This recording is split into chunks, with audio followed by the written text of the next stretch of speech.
And we're live. Hello, everyone. Greetings from your friendly ex-Muslim and Abdullah Gondal. How is everyone doing? It's been a while. It's been a really long time, hasn't it? Hello, everybody. Thanks for having me back, and welcome back to the Two Abdullahs show. We've been away for a few months. I've been busy. We've been in lockdown, so hope everybody's safe, sound, and healthy. Uh, I've been up to a few things. Haven't been staying idle. So today we're going to be talking about continuing on our Islamic nonsense, or the Circus in Islam presentation. Where we left off last time was around slide 50 out of 100. And we're going to try to get to as much as we can, maybe about slide 80 or so. But then I also want to share with you guys what I have been up to for the past 2 months and why was I away. I've been doing some research into the neuroscience and mental health of Muhammad, and I have uncovered a lot of references. I think I have more than 150 references that I've from different Islamic books talking about him convulsing. There's like 30 references about him shaking, some about him fainting, and I've sourced it from Shia and Sunni narration. So we will be going through that in detail. I'll make a whole video about it, probably a documentary style, because the evidence, there's just so much explicit statements about him having full-on convulsive seizures with foam coming out of and froth coming out of his mouth.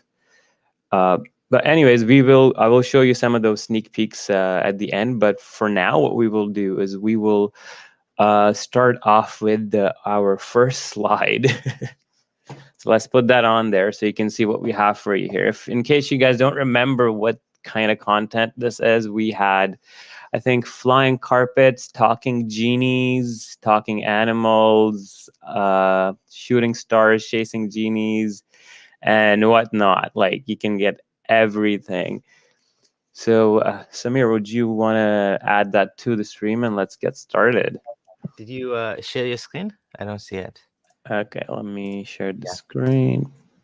Perfect. Oh, and thank you, P, for coming, and salam and zakat to Abdullah's, likes and subscribe upon him. Will he watch this show later? Is this late? Keep it up. Thank you, sir. Thank you.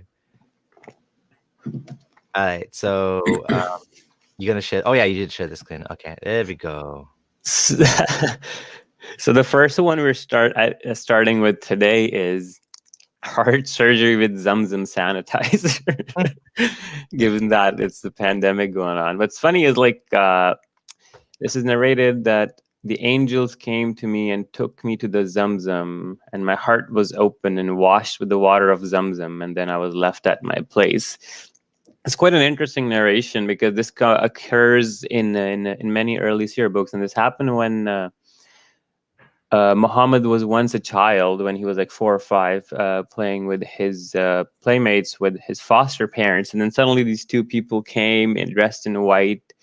They ripped open his chest and played with his belly. Then they washed it with Zamzam, placed it back, washed out the.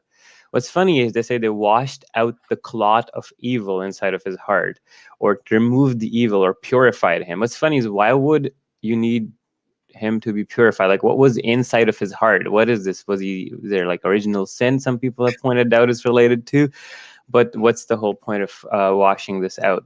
Then another interesting thing is, like, if we were to go into the details of this specific incident, this incident happened to him as a child. We are told that instantly Muhammad's foster parents' first reaction was the kid's going nuts, and they put him on the back of a camel and returned him to his mom. And this incident then repeats again by the night of the Miraj, when the angels come and cut open his chest again. But it's just weird, like these angels are like coming and like doing these open heart surgeries in 7th century Arabia. It is strange. Yeah, I don't know. Why would they describe it as cutting the heart? And what do you think is the significance of saying it that way? Do you think it was some based on where he was feeling pain in his body that he said my heart was cut? Why would you think it would be described that way? Well, Dr. Didekur, he's a neurologist, and my research into this whole thing, he says that this is one of the most common types of sensations that occur, or as an aura during a seizure, these epigastric risings, and they're accompanied by visceral pain in some parts. So during that time, and Muhammad is having these pains in his belly, he's hallucinating, or he's thinking that there's these people ripping up his body. And you see multiple cases of this, and this exact hallucination repeats at least twice. And Muslim scholars speculate it happened more than that, most probably. Some say it even happened once before the revelation began in the cave of Hira. There are some narrations to that. But the epigastric rising is very common. And in fact, if in the further details of this narration, it says that his chest was cut open from here, like his belly, all the way here. And then they took, and in some of them, they bring like a bowl of water of Zamzam, and in some is like a gold bowl of gold water or something, and they wash his heart inside of it. And it's just like, what is this going on? The other thing is, like, why did he see two people? Again, we'll go into more detail in the full presentation that I'm going to prepare for you. The Dr. Kokut says that it's diplopia, where the people that have this issue, they might see two apparitions of two humans, as in it the nerve fibers cross in the temporal lobes and whatnot. We'll get into that later on, but let's move on to the next slide. Let's see what we have. Ooh, 4K projector stream from heaven. This one's interesting. Here it says, the Prophet led us in prayer and then went up to the pulpit and beckoned with both hands towards the Qibla of the mosque and said, when I started leading you in prayer, I saw the display of paradise and hell on the wall of the mosque.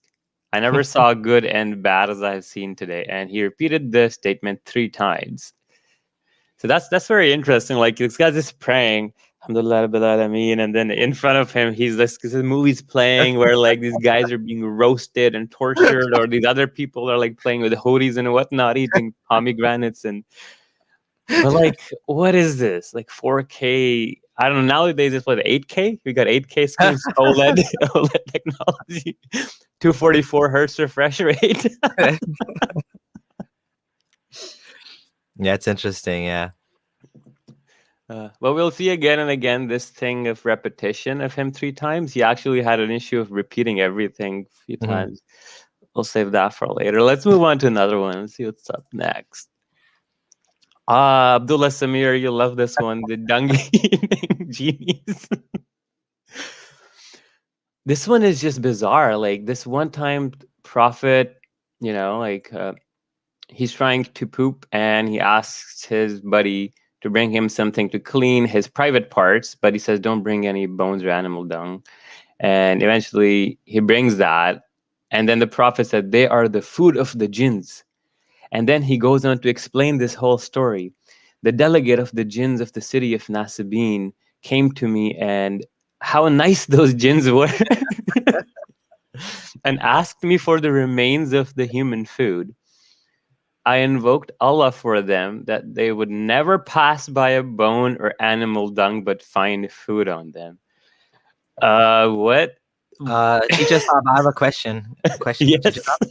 What was jinns eating before the Muhammad? That's what I would like to know. Jinns been around a long time, you know, since the beginning of creation. You know, Allah created humans, Allah created jinns.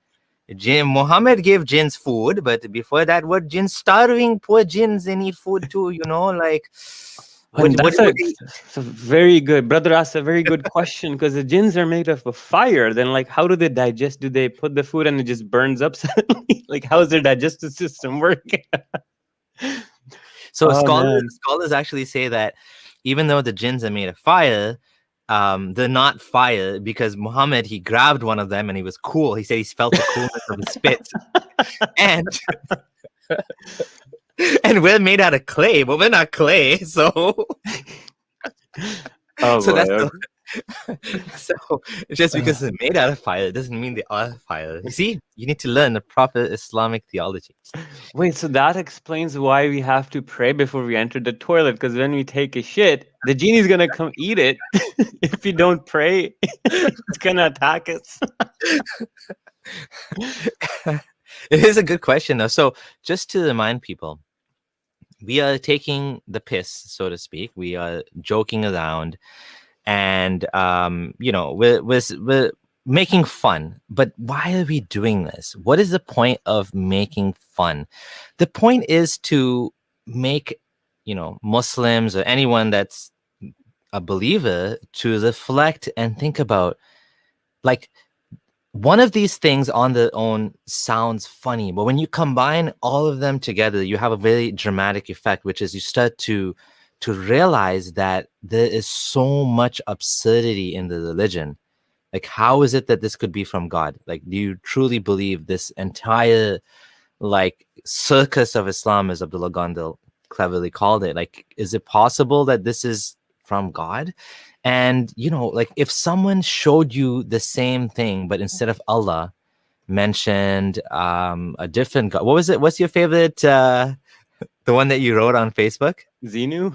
Xenu. If Xenu was the one that had poop eating genies, would you laugh at the religion of Xenu, or would you say, damn, I can buy that. Yeah, poop eating genies. Okay. Poop and not just poop, they eat bones too, apparently, right?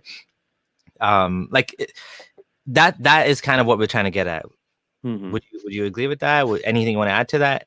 Yeah, and I would add, like, for example, if you notice in the Quran, whenever there's descriptions of things that were happening in front of Muhammad or things that he could directly witness, the descriptions the Quran gives are perfectly fine, and they match reality, what we see. But as soon as the Quran tries to speculate about things that are beyond the scope of the humans of that time, let's say, where does the sun go, or what orbits what, or cosmology or science, that's when it starts airing, right? So you also see, like, this idea that the Quran will always get the easily perceived things right, but anything that's hard to describe for the 7th century human, it almost always gets it wrong. And this tells us that it's very human in origin, and it gives us a lot of the knowledge that we expect from the day. Also, for the miracles, That's a very good point. I never thought of saying it like that. The things which are easy to know, or I mean, even those, some of them are probably wrong, but you would expect the Quran to get it right. But the things that Quran shouldn't have known, it doesn't know, or it just gets it totally wrong. mhm. It's a Like, for very example, if the Quran is describing, like, how the trees or the plants come out of the soil after rain falls or some desert scene, they describe it perfectly fine. But let's say when it comes to what are shooting stars, they're chasing spy genies. You can see, like, where the Quran's, let's say, upper limit of knowledge is. that's a good point. That's a good uh, point. Okay, I'm gonna add it back to screen. all right, so we finished the genies that eat the dungs. Let's see. Cave boy passed out with dog for 300 years. So this is, like, from Surah Kahf, and this is one of the most weirdest chapters on its own, because the revelation story of this chapter is, like, Muhammad was asked these 3-4 questions by these Jews, I believe, or Ahlul Kitab, and then he said, "Yeah, I'll give you the answer in a few days." And then 2-3 weeks passed, and then nobody Oh yeah. gave Yeah, any so what happened answers. was the Arab polytheists, apparently, Mhm. according to the story, they wanted to trap Muhammad in a question they wasn't able to answer. So they asked the Jews for some information about some, because they were considered the learned people. And Mhm. so they asked those people, like, what can we ask him that he wouldn't know? And of course, he didn't know the story of Dhul Qarnayn. He actually, like, he couldn't come up with it for many days, right? So they actually got him. And the funny thing is, to me, in this whole story, is the fact that they won.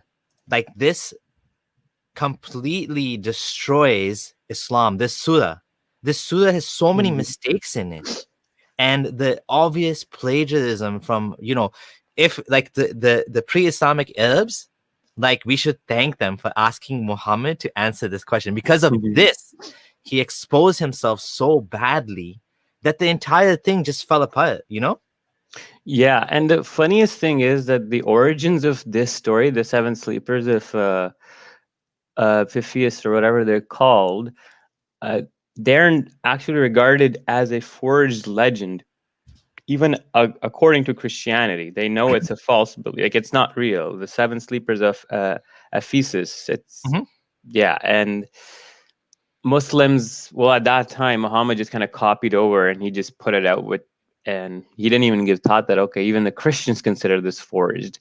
And I mean, it's quite a ridiculous story when you think about this.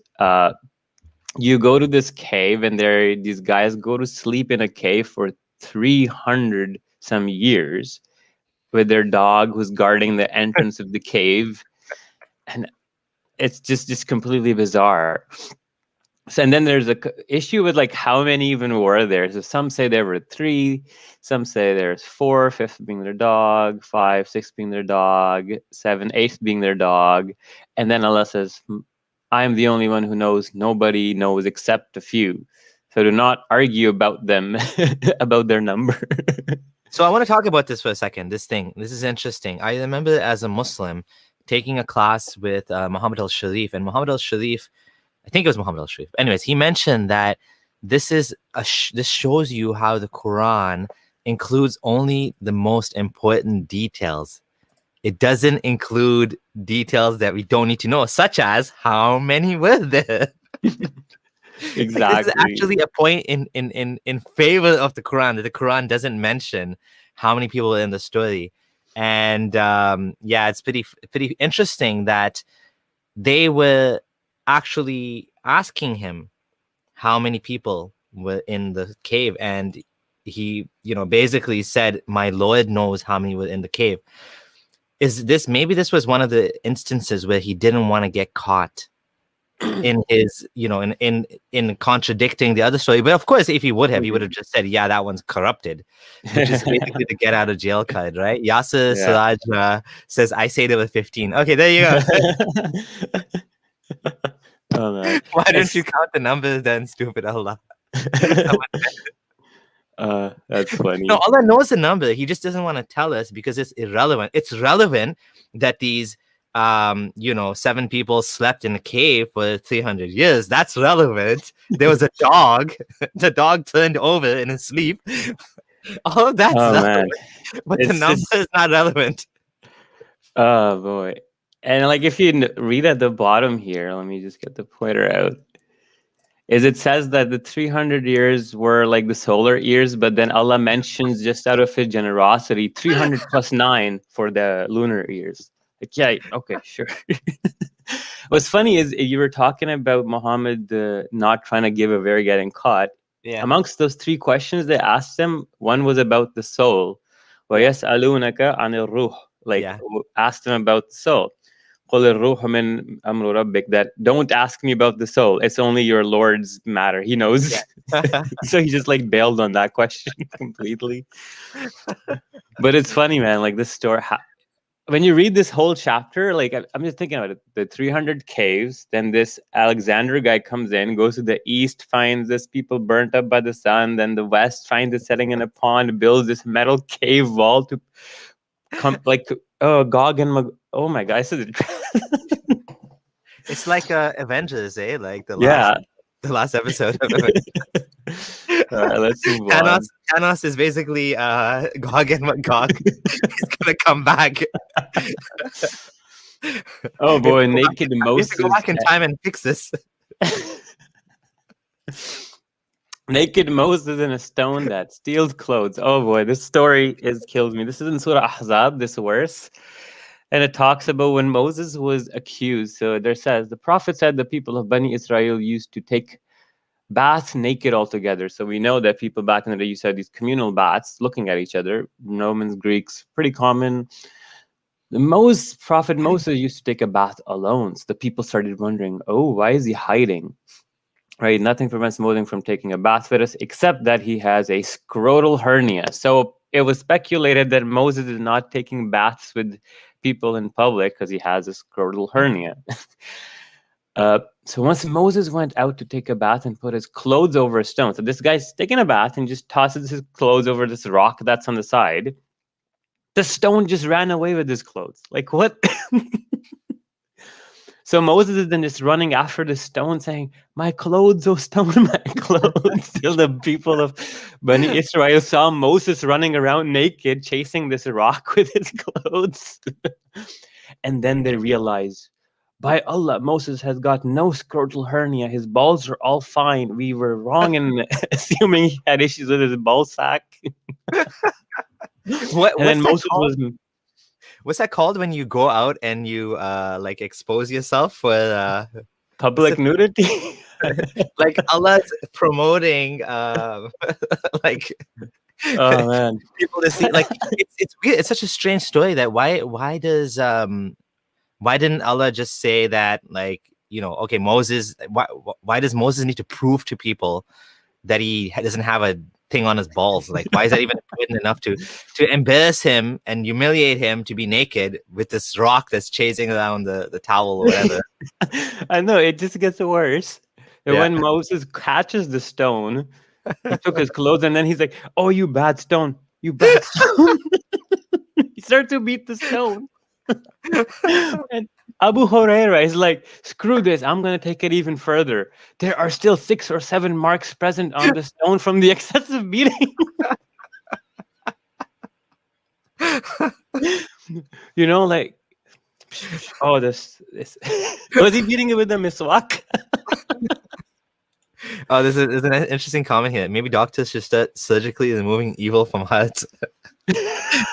We do research into this fully understood discipline. Oh, this is the best comment ever. He beat it lightly. Chapter 4, verse 34. He beat it lightly. With the miswak, that's where the miswak comes from. It comes Exactly. from Moses, the sunnah of Moses, to beat the stone lightly with the miswak. Like, I'm just baffled. Like, who was writing when Bukhari wrote this? What the hell was he thinking, my guy? Like, think about it. I'm just writing a book and I'm gonna write about, yeah, Moses had an issue with his balls. Oh yeah, this one day the rock ran away with his clothes and then he chased it and then he beat the rock up and the people saw his balls were all fine. Why Does don't not it tell you the intellect or the level of the mentality of these Islamic scholars who write this book and who thought that this nonsense is worthy to be sanctified in the second most plausible, authentic book after the Quran? Think about this. why don't the Muslims make cartoons of these things? These are amazing. Those kids' cartoons? It should be cartoons from Bukhari. Maybe we could start a GoFundMe and get money to make some cartoons for Muslim kids. Muslims can pay us. Oh man. We'll say it as seriously as possible, but we know the kids will be laughing. So it'll be money well spent. Oh Let's go to the next one. Exhibitionism. That's what I was. That's the word I was looking for. Allah is an exhibitionist of Moses. Here, look at my beautiful prophet with no defects in his body. I'll make him run naked in the streets to prove it. Oh. All right, we come to the infamous اقتربت الساعة وانشق القمر, that the moon has split into two. The moon was split into two pieces while we were with the prophet in Mina, and he said, "Be witnesses." And a piece of the moon went towards the mountain. Now, another interesting bit is that we do see in some narrations in the Sirah of Ibn Kathir that this was actually just an eclipse of the moon and not actually the splitting of the moon. And in fact, there are some calculations that do show that there was indeed a big eclipse of the moon that happened in Muhammad's time, which could have been mistaken like this. So that's that. Now let us move to the next slide. Okay, the crying tree stem loves Muhammad.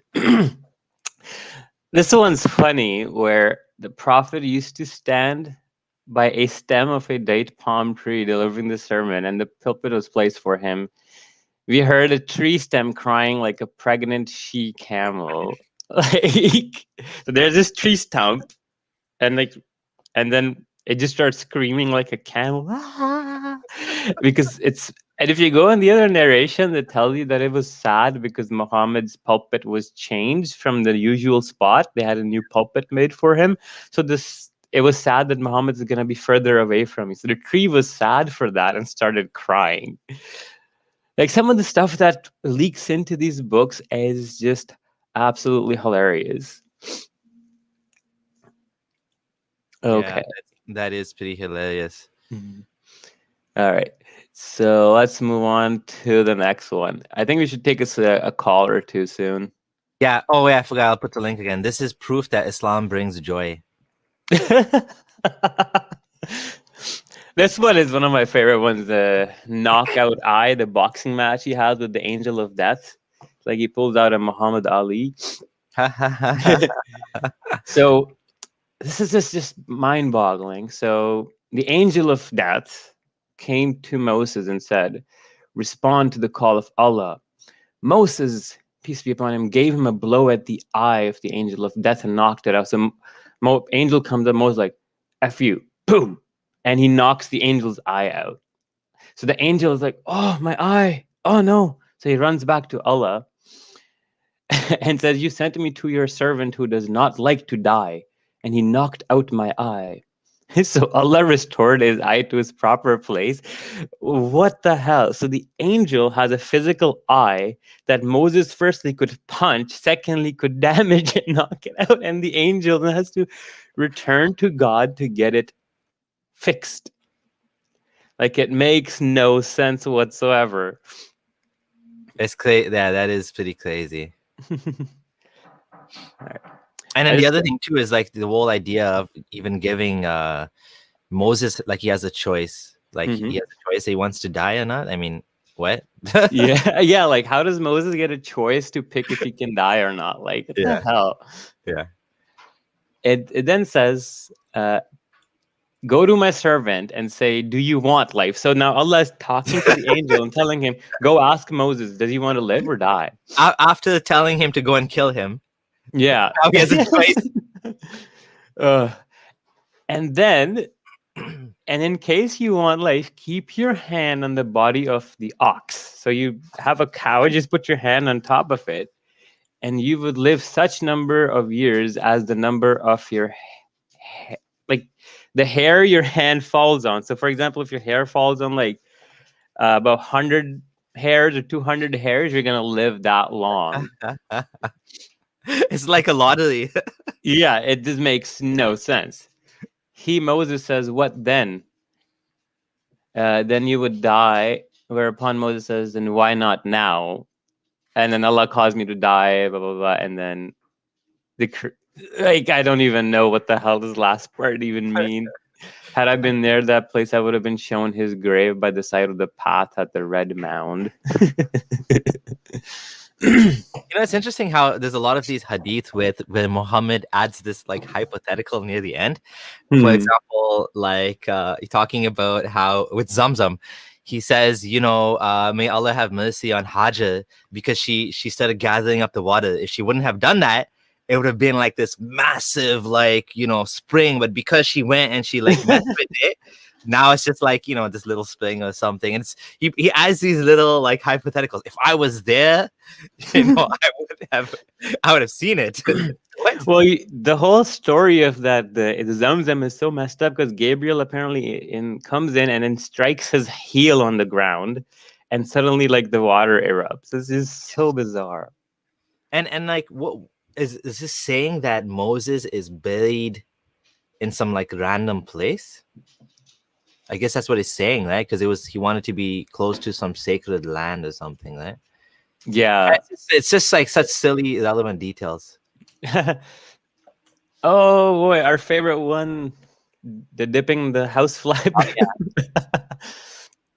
Prophet said, if a housefly falls in the drink of any one of you, he should dip it in the drink and take it out, for one of its wings has a disease and the other has the cure for the disease. Now this is just, don't follow this advice at all. Like bad advice. If a fly falls in your drink, throw the drink out, probably get a new drink. Muhammad had no clue how germs and how this works. Like, no, you don't dip fly wings. They carry way too much flies going all sorts of places. It's just contamination. And just to make this a little bit more obvious, Muhammad sort of trapped himself here because, assuming he said it, this hadith is very clearly saying one wing has the disease and one has a cure. It just doesn't work like that. Like there's no means for like a disease to be on one wing and then a cure. Like because I know that there's Muslims now that are saying that fly wings and not house flies, maybe like dragonfly. There's a certain type of fly, I think dragonflies or something. Mhm. They have antibiotic surface on the wings or something like that. There's some Mhm. sort of like thing going on in science where there's some wings that are like, but that doesn't mean you eat it. You can't. That isn't like. Exactly. I mean, there's a if a surface has some sort of like let's say I put rubbing alcohol on my surfaces, I'm not gonna eat that. Like if Mhm. there's some sort of chemical on the wing of a fly that prevents the disease or whatever, that doesn't mean you swallow it or whatever. And even then, it wouldn't make sense if one of the wing would have it and the other one would. There's no way out of Yeah. this. It's just, Islam just making flies famous again. One of the other funnier things is that uh, a lot of people confuse that there was a study where Muslims cited where the fly's wing did have the antibody, but they don't understand. This is very, very, very important. This happens with the camel urine hadith too, where Muslim scientists have done studies in camel urine and its effect on controlling cancer and whatnot. They have to realize that when they take a sample, they then isolate a compound Mhm. within the urine, purify and extract it, and then use just that specific purified compound to test on it. So it's the equivalent of me saying that, let's say, okay, human blood has nutrition in it. Well, okay, if I'm taking out, let's say, some specific uh, thing, but if you say, oh, eat human blood, no, or drink human blood, well, I'm going to cause people to have all sorts of bad diseases and whatnot, right? And like cross diseases and bloodborne diseases and whatnot. But the point is that isolating a compound and then using it is vastly different from taking a fly and then dunking it in the thing. Yeah. All right. So let's Oh, wait, go. hold on. Let me read this. This is awesome. Mhm. Meanwhile, on the Dawah scene, the Prophet had such an understanding of history that he must have been genuine or secretly had the Library of Alexandria. It's so Oh true. my god. Man, like his history class. I killed my neighbor's dog by fly housing. Oh my god. All right, let's go to the next one. Yeah. Halal genetics come harder. This is a very famous one where this Jew, Abdullah bin Salam, heard the news of Muhammad's arrival. And he was on a farm, and he said, I will ask you about three things which nobody knows, okay, unless he be a prophet. So firstly, how does Abdullah bin Salam himself know these things if he's not a prophet? What the hell? So he knows these things, but apparently only a prophet should know them.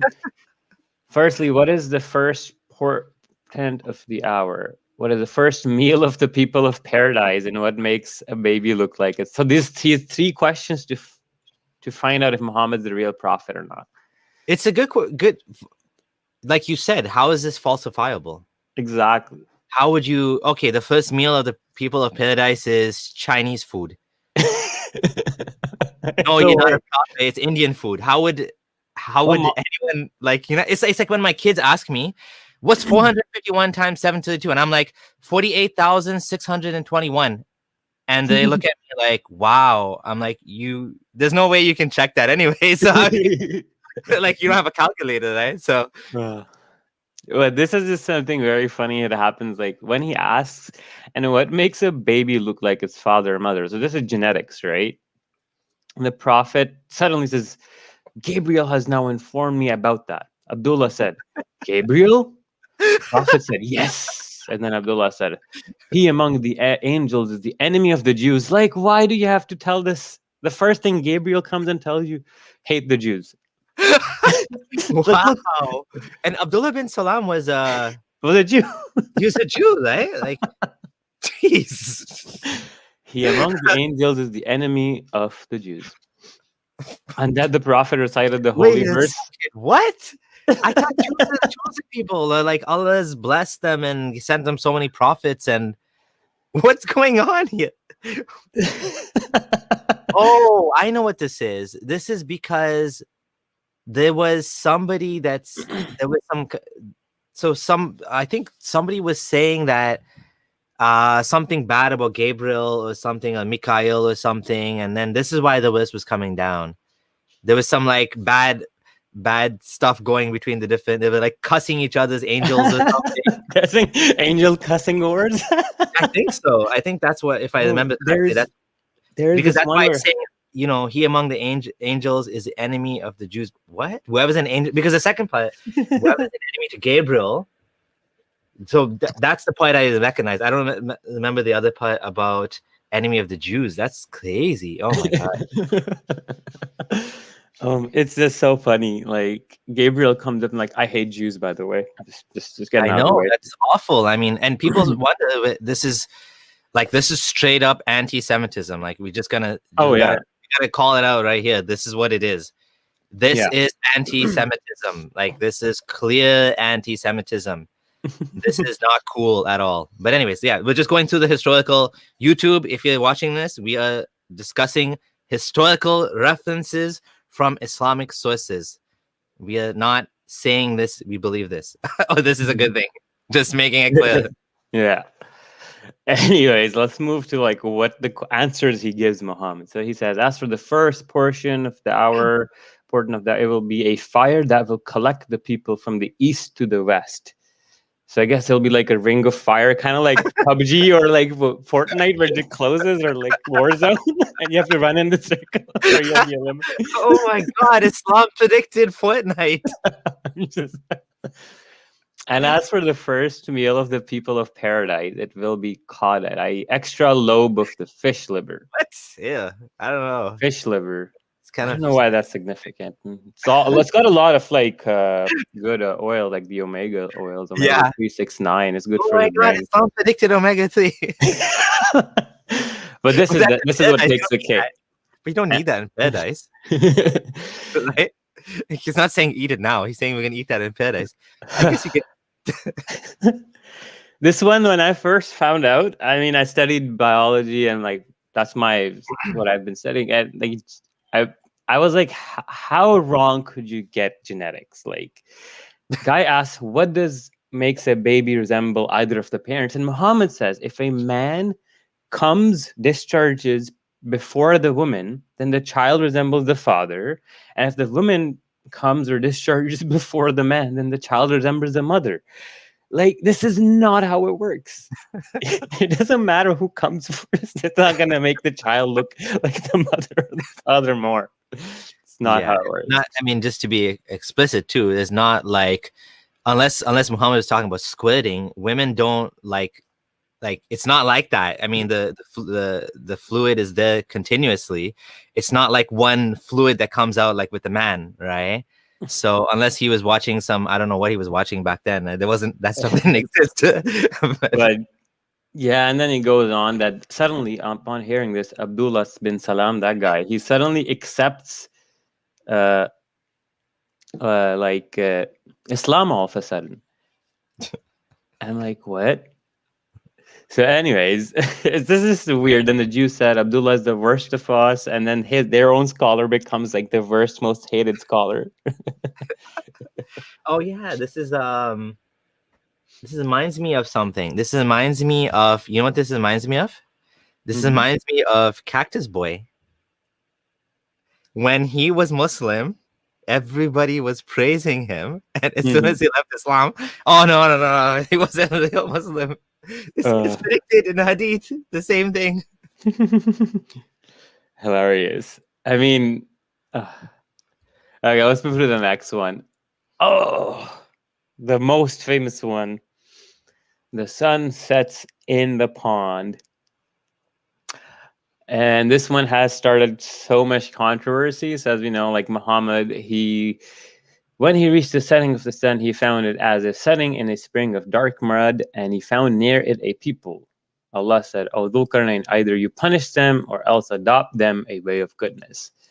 So a lot of controversy surrounds this verse, and people might say like, well, it's like it's from his perspective. It's not like it actually went and set in the pond. So we have this hadith here on the side, which you can see. narrated by Abu Dhar, I was sitting behind the Messenger of Allah who was riding a donkey while the sun was setting. He asked, "Do you know where this sets?" I replied, "Allah and His Apostle know best." He said, "It sets in a spring of warm water." Now, this is a Sahih in chain. Then another version of it occurs in Jamia Saghira Sahih as well. And I think Al-Ambani authenticated it. And if you want to go into more details, you can look at the Masked Arabs video. And there's also some tafsirs in the early Muslim scholarship where they actually did take it completely literally. Let me see if I can find that one up for you, where they actually argue that no, it is in fact fully setting inside a pond. And then one of the scholars says that how can the earth not be flat? If it wasn't flat, the water wouldn't stay, it would fall out.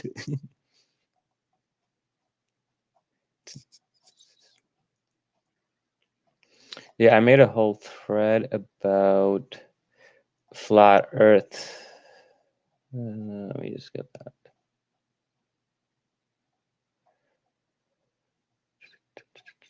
All right, I can't find it right now. I didn't realize I was muted. Sorry. I was going to say this. So it was likely, I mean, it's very obvious that this is what Muhammad believes, but this is what is plausible, that Muhammad believed the earth was flat. There was edges of the earth. And what actually swung me over from thinking as a Muslim that this is one possible interpretation, but obviously the wrong one, to this is the likely interpretation and the wrong one, is the fact that when I looked into it, I realized that this is what the people of the time believed in this area, right? In Arabia. So the fact is that Muhammad probably thought that, most likely, and that's what it seems to say. I mean, what other conclusion are you going to come up with? Oh no, that's not what it means. It means what we think today, which is it's just the way you look at it, or that's just a figure of speech or a metaphor, or it's just an observation, or what. That part of that information that was added to me was what swung me over the edge to actually consider that no, this is not what I thought it was. I don't know if you guys can see, I just opened up my Twitter. I made a long thread about this. So I found a lot of scholars. So when Muslims say that it's a well-known thing that almost all big scholars had agreed that it's ijma that the earth is round, that's actually very far away from the truth. You'll see that I found all these books with the names, the dates of the scholars, when they lived, and the Arabic quotations and with the translation. So Abdul Qahir al-Baghdadi said that he called it bisatan, contrary to the allegations of the philosophers and astrologers who say that the earth is round and not flat. He believed the earth is flat. And then here we have Muhammad al-Andalusi al-Qahtani, 11th century scholar. He says, and the earth in the reckoning of the rightly guided is flat, and their evidence is the truthful and clear Quran. We have Al-Mawardi, and he who spread the earth, which means he spread it so that things may lie flat on it, which is a counter argument against those who claim that it is round like a ball. So let me just interject for 1 second. So we're not, just to make it clear, we're not saying because so-and-so Abu Hayyam in whatever 12th century or 13th century said the earth is flat, therefore it must be that the Quran is saying the earth is flat. We are saying that look at all of these scholars, these knowledgeable people who know Arabic, who know the Quran, and this is what they believed. If that is the case, then what does that say about the Quran? Is it clear? And is it possible that this is actually what it's saying? Right? That's what we're saying. I mean, that's a stronger point than just saying, because if you just say that, oh, this because this so-and-so scholar said it, so it must be true. Well, you could just say the scholar is wrong. Okay, but then why are there so many scholars that believe this? Exactly. How is it possible that God's last and final revelation is so ambiguous that you could be so badly misinterpreted by the experts of that subject material? And what's worse is these aren't like old scholars. Look at this scholar. He died in 1890. So he's like in the past 200 years, and he said the earth is flat from the Quran. You see Shawkani, he's very recent too, in the past 300 years. He says the earth is spread out, excellent, and that is a counter argument to those who claim it's like a ball. Like these are people Shawkani is that, pretty famous, yeah, like and he's saying, well-known and scholar. his Muhammad Yusuf Al-Kafi, another, he died in 1969, and he's saying that the Quran indicates that, it's not like round. I mean, the scholars that are in the 1900s that are saying this are even more evidence that the Quran is wrong, because they're going against all of the science and knowledge available at the time, and they're still saying this, Mm-hmm. which shows you just how strongly they believe this. Like, we're not talking Exactly. like, and again, these are scholars. We're not just talking some random idiot on Facebook Like that this made a guy, page. Hey, flat earther. Like, not those type of. These are scholars, man. like These this guys. guy is 20th century. Yeah. He died in the 1990s, and he said I the mean, earth is flat. pretty much, I think like any knowledgeable Muslim knows Shawkani. Like, Mm-hmm. these are not just like obscure names. I mean, some of them I don't know, but some of them are pretty mainstream names. Mm-hmm. And this is the one I wanted to show you. Uh, Ibn al-Aqshid, presumably he's a 10th century scholar. His opinion was recorded about this verse, and it says, "This, of course, can only happen on a flat Earth." It does set it exactly as the Quran says. So this guy literally took what the Quran says as true. He said, "No, it actually sits in a pond," as we confirmed from the narrations earlier. Even Ibn Mujahid, huge scholar. Ibn Mujahid, the same guy, the seven ahruf guy, very famous. We've been talking about his name recently. He says the opinion that the earth is round is a false one. But believing that it's flat is the obvious meaning taken from the Book of Allah, which there is no falsehood. Shahid is a huge scholar too. Yep. He says if the earth were round, then the water would not lie still. Here we have Ibn Abbas trying to say that there's 7 layers of flat earths above each other. Here's Imam Jafar Sadiq, and they keep talking about the veil carrying the earth. So Imam Jafar Sadiq is one of the Shia Imams, and he's also Yeah, considered a Sunni scholar as well, right? yeah. Jalaluddin As-Suyuti, huge scholar of the Quran, wrote the whole Itqan fil Ulum al-Quran, huge guy. Also wrote Tafsir al-Jalalain, in which he mentions that explicitly that he believes, and most people of the revealed law believe, that the earth is flat, not round. Ibn Atiyah, again, another guy who says 88:20, or something, that again, it's flat. Abdullah al-Qurtubi, again, says flat. And they're actually arguing and giving verses countering that. And Jazai Fakhruddin al-Razi even said that it's, oh my God, okay, damn it. And we have the veil and whatnot. But this is what I wanted to show you as well. The hadith about the تغرب في عين حامية, the sun literally sets in a pond of warm water, has authentic and Sayyid Jami al-Saghir. So, kind of digressed a little bit there. Well, let's get back to the thing. But that was pretty cool, though, seeing how many scholars like just say it's explicitly just flat. Like, it's not a slam dunk case. Yeah, we know that there's a few like Ibn Taymiyyah, Ibn Hazm that said it, but you can't claim a consensus on this issue, because I showed you like 20 scholars kind of challenging that. Yeah, this would make a great YouTube video. It's just showing that the greatest and the best minds couldn't figure out, or couldn't even agree on what the Quran is saying about something as obvious as the shape of the earth. Something that people before Islam knew. Before Islam, they knew. They were coming up with information and knowledge about the shape of the earth. Yet Muhammad, in the backwaters of Arabia, obviously didn't know. So we would be amazed if he did know. We would be impressed to some extent. We would say at least he got that right. But even that he didn't get right. Even that's wrong. Oh yeah, you got your slides ready. Okay, let me just show you. Marley, go away. My black Satan Dougie is here. The black genie. Okay, Marley, go. Oh yeah, your dog is Marley. Yeah. And My cat is Marlo. Marlo and Marley. There you go. Okay, let's move on to the other slide. So continuing on from the nonsense about the flat Earth, the sun setting in the pond, we have a continuation from Sahih al-Bukhari. The sun prostrates under the throne of Allah every night. So we go on. The Prophet asked me, do you know where the sun goes? I replied, Allah and his Prophet know best. He said, it goes till it prostrates itself underneath the throne and then takes the permission to rise again. And it is permitted, and then a time will come when it will be about to prostrate itself, but its prostration will not be accepted.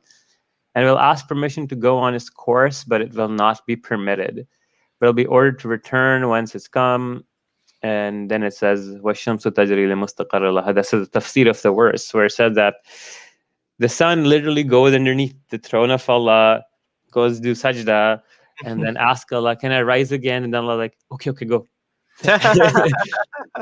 And yeah, this is it. And then in one other narration, I believe it says that the day of Qiyamah will come and the whole west sun rising thing is going to happen. Allah will not allow it to rise and tell it to go rise from the place you set, and hence it'll rise from the west, and then it'll be the end of the world. But just shows you how little he knew about what is actually going on. Yeah, I'm just going to highlight this comment. In ancient Greece, there were three philosophers and one that got as far as Earth orbiting the sun. So talking not geocentric, but heliocentric model. There was knowledge, being... And the funny thing is, if the people at that time in Arabia knew this, guaranteed the Quran would have been more clear about this. Guaranteed. Oh yeah, only because they didn't. Now we have Muslim scholars to this day, and I mean, let's be honest, that the majority of modern scholars do not say the Earth is flat. This is a very niche interpretation today. Today, you only find basically the extreme Salafis that say the Quran says there's a flat Earth, and for obvious reasons. I mean, you have to really be blind to like the obvious. And there's so much evidence the Earth is not flat. I mean, it's a joke. It's even a joke to say the Earth is flat.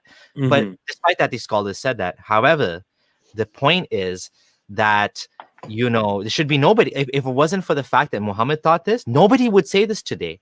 Like nobody, no Muslim scholar would ever say that. They're only saying this because of the book. That's the only reason. The same way that you have these like really, I don't know, I guess the really extreme Christians that believe in a young Earth. Like the only reason they're saying that is because of the Bible. There's no reason to think that whatsoever. So when you're in a situation where it's one plausible interpretation is so badly wrong, ask yourself, is this truly from God? Right? Exactly. No, I totally agree. And just to remind people, you can call in. We still have a bit of time left. If you'd like to call in, whether you're Muslim or atheist, ex-Muslim, Christian, whatever, feel free to call in and we can have a conversation with you. The link is below. I'll paste it again so you can copy paste it. And most welcome. Okay, go ahead. All right, let's go to the next one.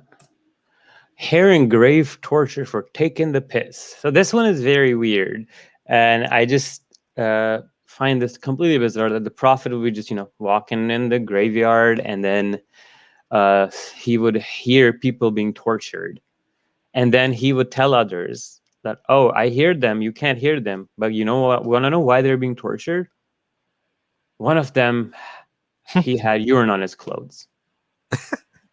What's the big deal? Like, if you have urine drops, and okay, why would God torture you if the piss is so impure? Well, it's inside your bladder. Like, it's like this ritualistic obsession with purity has a neurological link too. We call this scrupulosity, where people with certain kinds of issues like Muhammad, who have epilepsy, can develop OCD or certain tendencies where they obsess over minuscule things and ritualistic purities, obsessive washing and hygiene. Muhammad had all of this, and one of the issues here is like he keeps talking about urine, and in other hadith he says that people get tortured explicitly, that drops of urine. Yet Then one of apparently, yet apparently, you can drink camel urine according to the same book. exactly, yeah, that's so weird. Your human urine, if it falls on your clothes, will get you tortured in the grave. You can drink camel urine. But then another thing, remember, I think you posted this on Twitter, where if a baby boy Oh pisses yeah, on top of you, you just sprinkle water on his pee. But if it's a baby girl, you have to wash it. Why is the difference, right? It's completely bizarre.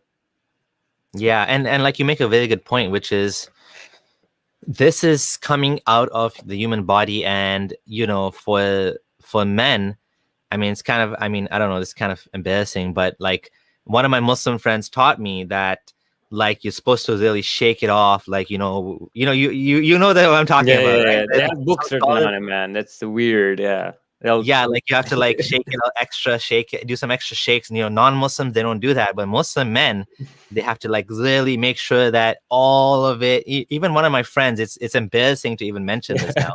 He's like, you should jump, like I do a little jump when you're done, so that all of it comes out, because we Well, want it. I saw Even an if, Islamic scholar in Pakistan recently giving a khutbah, man, and he was telling you how to urinate properly. And he said that you can stand on like your heels and then go like calf extension. So you go up and down. see, Islam makes you healthy. You do calf extensions after taking a piss. It's bizarre. Like, there's books written on this, right? Like, and there's like people have written quite. I've read 2 books, man. I read 2 books just on miswak. Did it include a chapter on 434? Appropriate uses of beating with the miswak. Well, yeah, some things people write about your religion is like, wow, it is not. It's not that deep, bro. Yeah, and like the fact is, excuse me, that the male organ, like some pee comes out sometimes, like a little bit. Like it's not designed to be like, you know what I mean? The way it's like, that's just the way God made it, if you believe in God. So it's kind of weird, right? Like he's adding all these, like, it's kind of like when you sleep, you drool, right? At least most Yeah. people drool when they sleep. That's like God saying, I will curse you if you drool on your clothes while you sleep. Like, what? Like, why would you do that? And even the whole thing about circumcision, you're supposed to, like, God gave you this thing that you're supposed to cut off. Like, what? It's weird, right? Like, I remember last time we talked about this, where Abraham, an 80-year-old guy, took an axe and chopped his own penis off. That's the sunnah. That's the story. yeah. Anyways, an interesting thing then happens is after Muhammad tells them, the urine is getting them tortured, he then takes a green leaf of a date palm tree, split it into 2 pieces, and then fixed one on each grave. So he just like, yeah, so I'll just take a leaf, rip it, and just put it on top of the graves.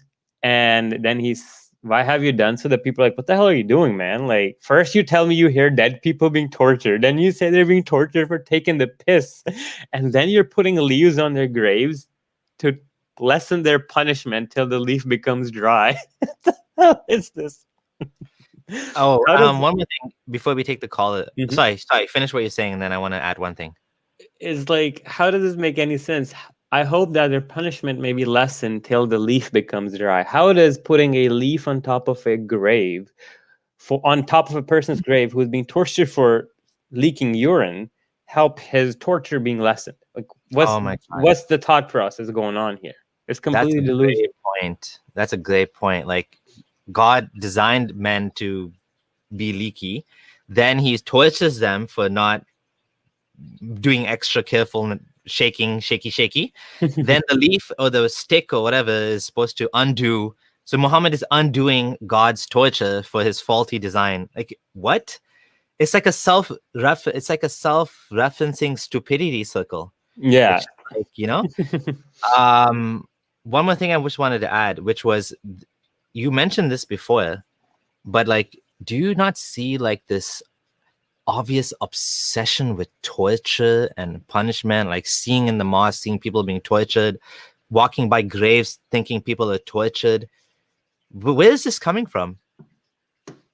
Exactly. Like, there's this whole thing where I'll talk about this, is the Quran is obsessed and pivoted at this thing of like psychotic, like sadistic torture where, chains, hooks, boiling oil, boiling water, thorny plants, everything, whatnot, and constantly threatening people with being roasted in hell. And then it doesn't end just, okay, torture in hell, okay, no.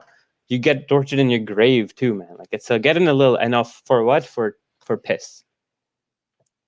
But anyways, it's just a weird thing that it also comes from a perspective of like his mental health and why this happens. But that we will discuss in our later stream. Let's Okay. take. You want to take a caller? There's Yeah, sure. one dawa is on the stream. Hello. Hi. Ahlan. Ahlan. Hey, how's it going? My question is actually to both of you. By the way, are you the one dawa that's on Twitter? Yes, that's me. Okay, Hey, so how's it you're going? Salam, man.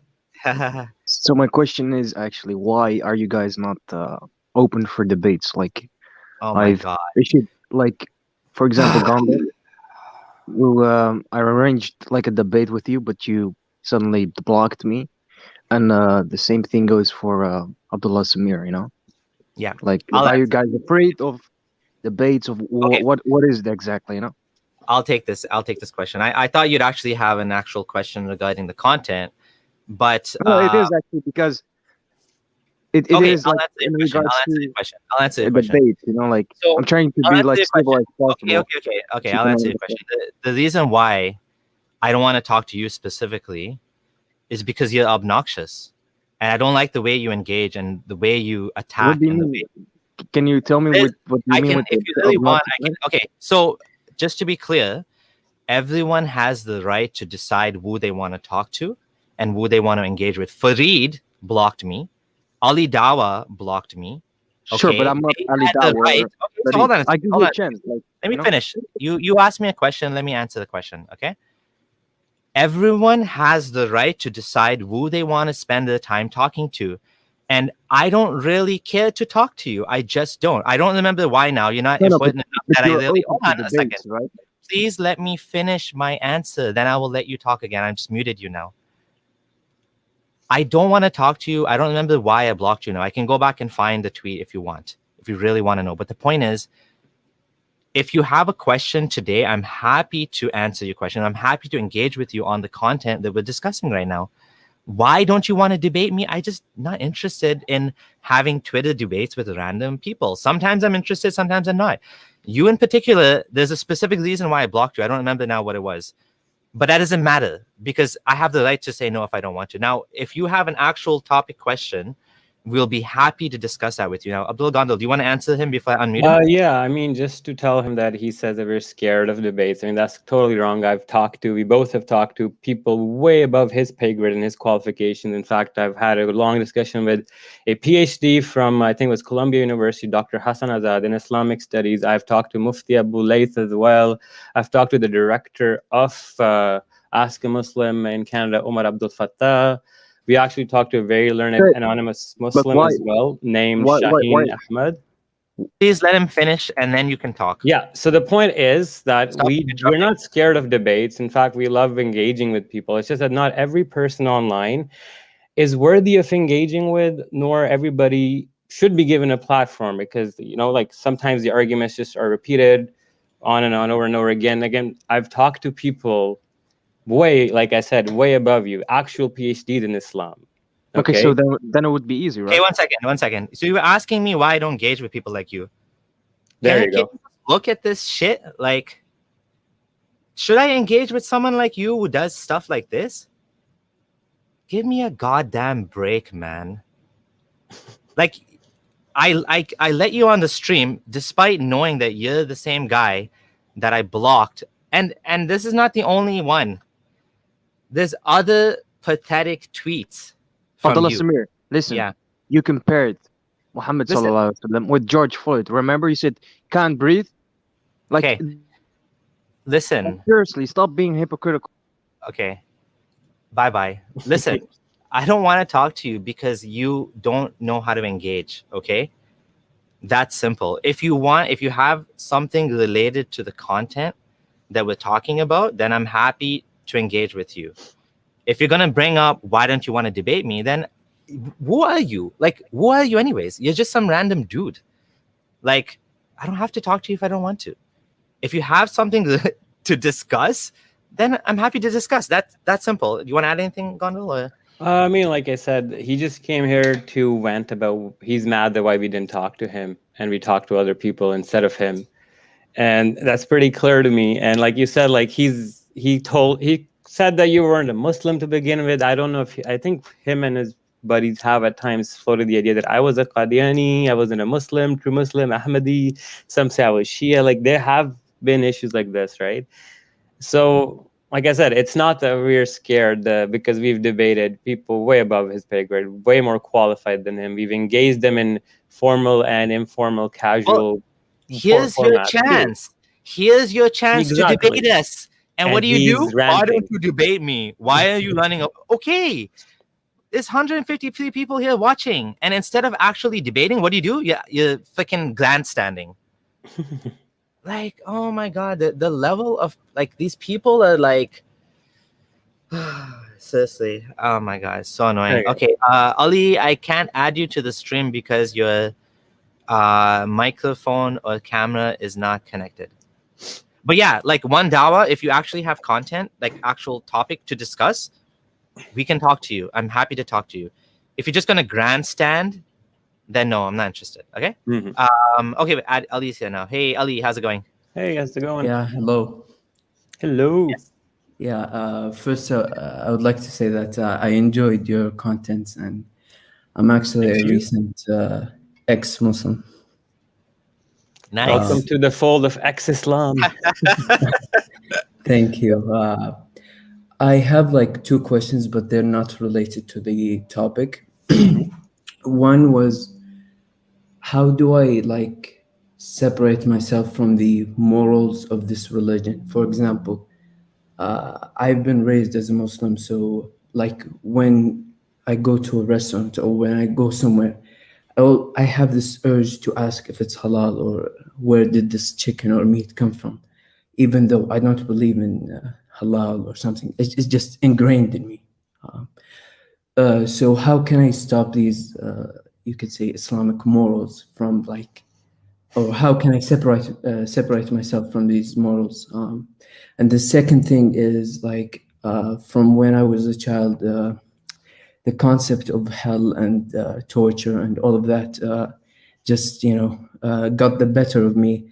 And sometimes I like think like if I'm wrong, I'm like risking this thing. So how can I deal with the concept of hell? I know you've talked about it, but just like more tips. Thank you. You're welcome, man. Thanks for calling in for the questions. So first thing you asked was how to separate yourself from Islamic morality. Again, I understand you because like I grew up for 20 some years of my life and some years while living this, viewing the world from a specific moral standpoint, moral viewpoint, right? So like for example, you feeling like, aversion towards pork or non-halal things for a little bit, it's normal because like I said, there's your brain is used to it. You have habits developed. These are ingrained in you over time, is what the whole point of indoctrination is. So to how you'll get rid of these is obviously with time and desensitization. Like the more time you spend outside the fold of Islam, and slowly you'll get more used to these things and you'll hang out with people. Again, it's gonna take time because, like you said, it gets ingrained and it becomes habit, right? Secondly, for hell and torture, like it's unfortunate to say, but hell and torture is very, very dark. It can affect people in ways they don't even understand. It can. The whole idea of using fear and torture is to coerce you or scare you into obedience, right? And again, you have to keep reminding yourself that this isn't real. But for me, I remember my grandfather telling me that even when I was a Muslim, don't fixate on the descriptions of hell or you will go crazy. And in my continuing research, I have found that Muhammad has a predisposition to very extreme, violent pictures or ideas. of hell and whatnot, and we will go through their neurological occurrence with other examples of other people suffering from the same illness, and then how they view. There's a deepening of emotional or intensifying of emotions that happens, but yeah, man, hell can take a while to get over. At the same time, you have to realize that even though it's a scary concept in its entirety, it's not real at all. It evolved much later. Even it didn't exist in Judaism in that sense. The way we see it in Islam is more of like an evolve.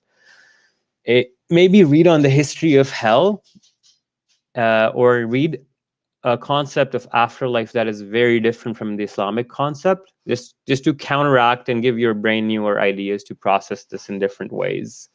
That'll be all for me for that question. Yeah, so I'll just add a little bit. You don't have to like get rid of your Islamic morality, so to speak. I've had this question from other people as well. Just go with, you know, unless you want there's specific things in Islam that bother you and you don't want to do that anymore. For example, you know, for some people it's eating pork, but you don't have to eat pork.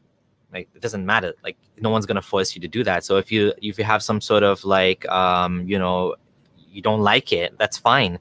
If you're used to, you know, certain things, if there's certain good things from Islam that you have, keep doing them. Like, you don't have to stop doing them just because it's Islamic, right?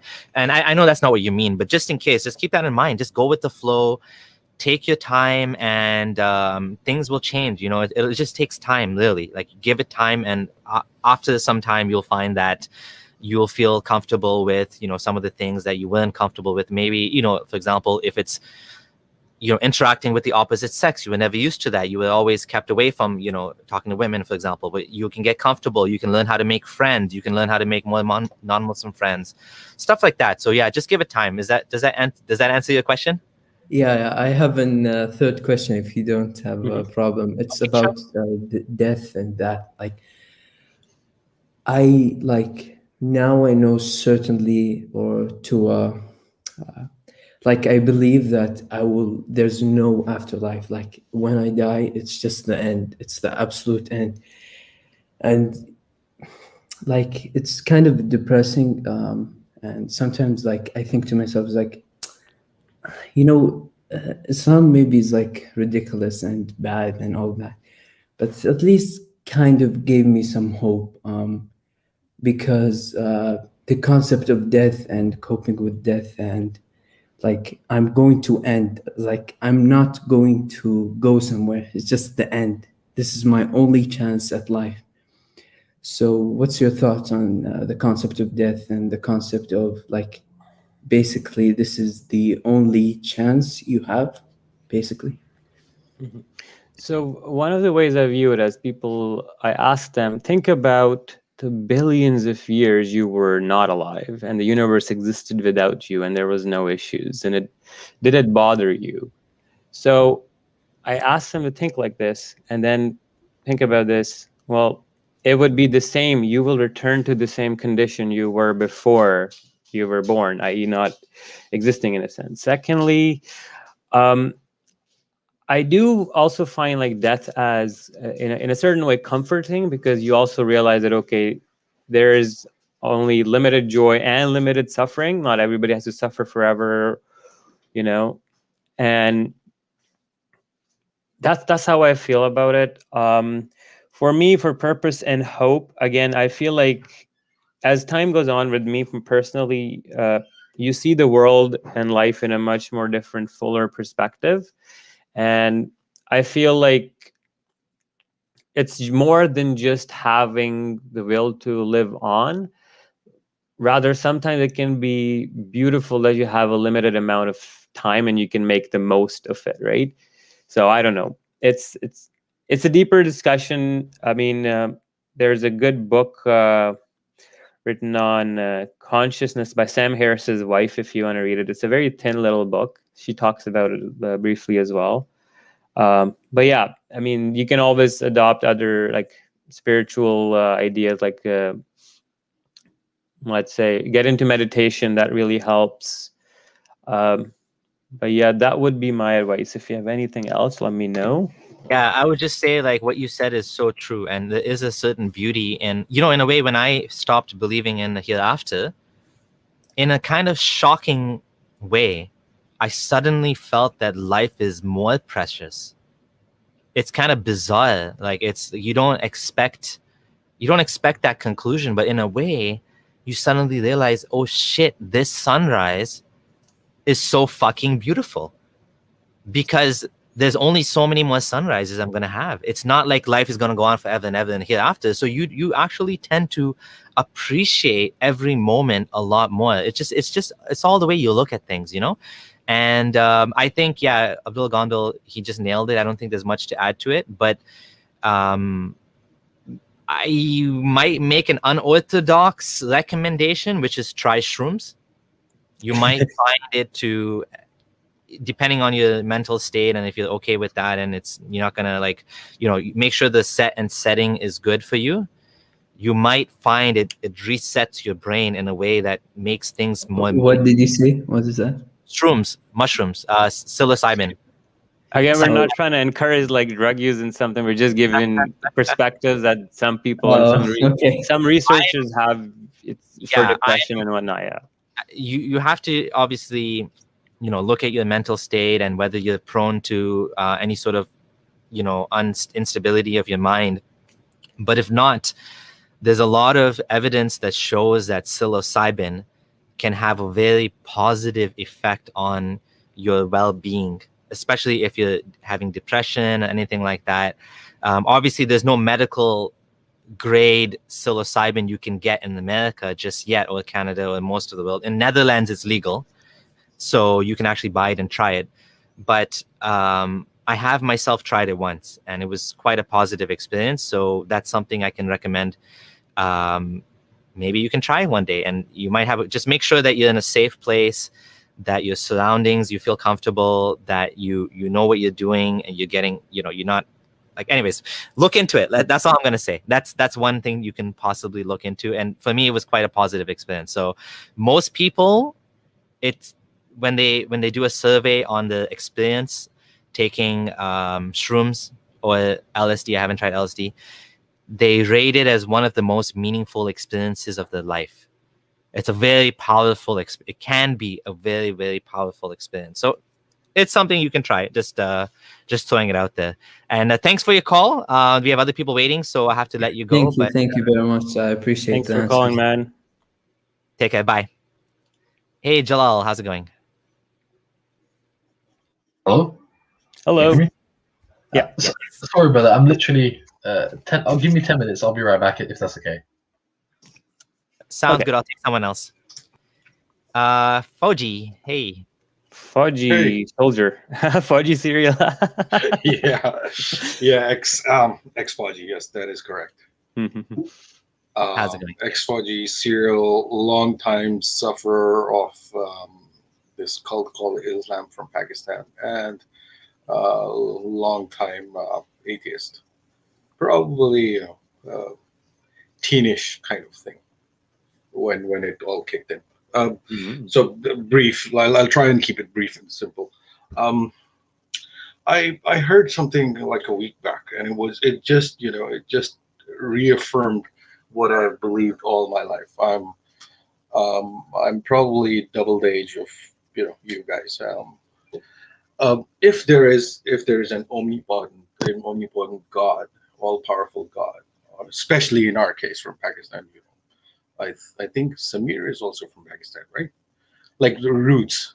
Oh, you're not. Okay. India, probably. Yeah, India. Yeah, because I only probably because I was in. So my great grandparents immigrated from India to Kenya, from the Gujarat. Okay. Right. Okay. Now I get the lineage, the historical background. Okay. So, anyways, so if there is an omnipotent God, all powerful Allah, for that matter, can he create a rock that he himself cannot lift? I see Gondal smiling. He knows where this is going. Exactly. Do you want me to answer or give my thoughts on that question? Yes. So yes.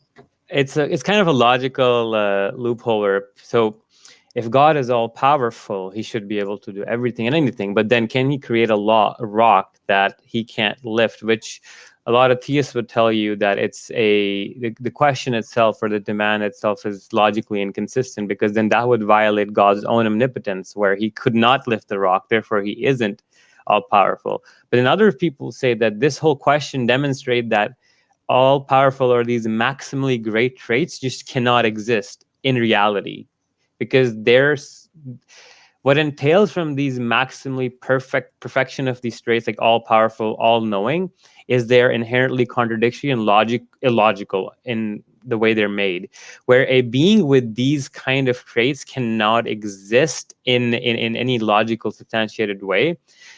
When this again is like justice and mercy comes in, torture and love comes in, they'll always conflict, because these traits are in fact an amalgamation of our human experiences, which we are projecting onto God, right? So it's like if God can create a stone that he cannot lift, well, then that says that he's not omnipotent. But then if he can't create the stone that he can't lift, then he's again not omnipotent. So this is the whole premise of the question, right? And then the theist would say, oh, well, the whole point is God's omnipotent, therefore he can never violate his own omnipotence. But what's fundamental here is you're holding something else more at the core of God. You know, like God is bound by logic almost, but then logic is also his creation. Do you understand what ends up happening? Where we say that God cannot create a rock that he cannot lift because it is illogical, because it will violate his own logic. But then we don't realize that, wait a second, God is the one who created logic in the first place. So these kind of questions, they end up going circle back. But the best thing they demonstrate is that a being with these kind of traits cannot exist. And the problem is that we have this picture of a being like this existing because of our limited perception of our emotions, right? And we don't understand even the subjectivity and the cascades of different emotional layering. Like, for example, God loves you. Well, then what is love? You know, like love is in essence where you value somebody's contribution to your life or helping you survive in a way, or there's so many different ways. So what kind of love and whatnot. But yeah, that's like, it's a kind of a similar question where if God knows everything, like he's omniscient, then what's the point of testing us, right? What's the point of doing anything at all if he knows everything that's going to happen? If, for example, if God knows everything that's going to happen, then why does he blame Satan for going astray when God already knew that he put it in? In fact, there's hadith where it said that Moses and what was it, Abraham were arguing, or no, Adam were arguing, and Adam says, don't blame me for sinning and eating the fruit or whatever. God had written that in my decree, right?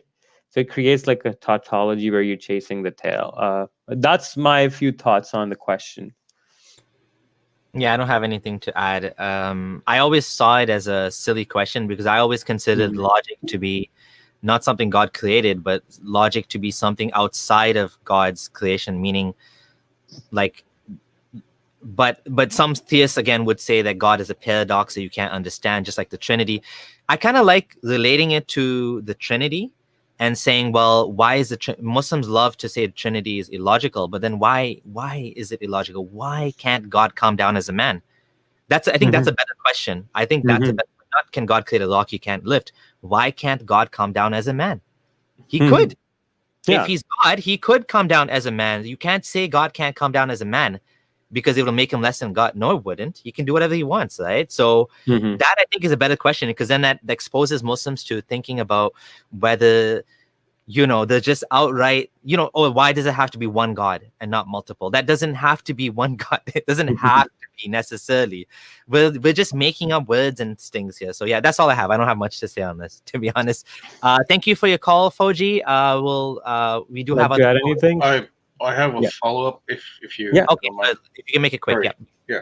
Same thing. I think Gondel was going in the right direction, but they kind of veered off in a different tangent at the end. So can I, for argument's sake, can I say that my thought process is better than Allah's process? Because nowhere Allah says, that 1400 or 1200 years down the road, some some moron would wake up one day and say, and come up with this statement that is, if there is an omnipotent God, Allah, and can he create a rock that he himself cannot lift?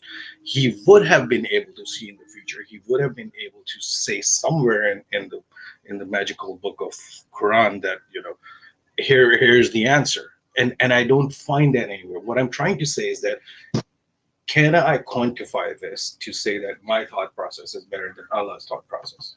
Your mic. I don't think that, to be honest, these are the best arguments against Islam or God in general, because so what you just said about, smarter than God kind of idea, it does kind of make sense what you're saying, because a lot of the theology of Islam and Christianity came up after, over the hundreds and hundreds of years after Islam. You have, Ghazali and these people who responded to philosophy, and they basically built on the theology and the aqidah that was very primitive, because you have, when you have certain very basic aqidah that just very illogical, for example, God coming down to lowest heaven, if you take it literally, it leads to all sorts of irrational contradictions. For example, if God's coming down, then shouldn't he always be down? Because the sun, night, it's always night somewhere in the world. So the hadith that says he comes down, well, he can't really come down, he has to be down. So then you had the you had a Ash'ari thought that said you can't take this literally. This is just, God's coming down with his, he's not actually coming down. God doesn't move. He doesn't have a body. He's not located in time and space. So a lot of this theology was built up over the years after Islam, after Islam's prophet just made dumb statements, in my opinion. So I guess you could say in a different way, yeah, that we are solving the holes in the religion. Like, human beings are patching the holes everywhere they find them. But I don't think it's really fair to say that, I had this specific question and God didn't answer my specific question, so therefore Islam is false.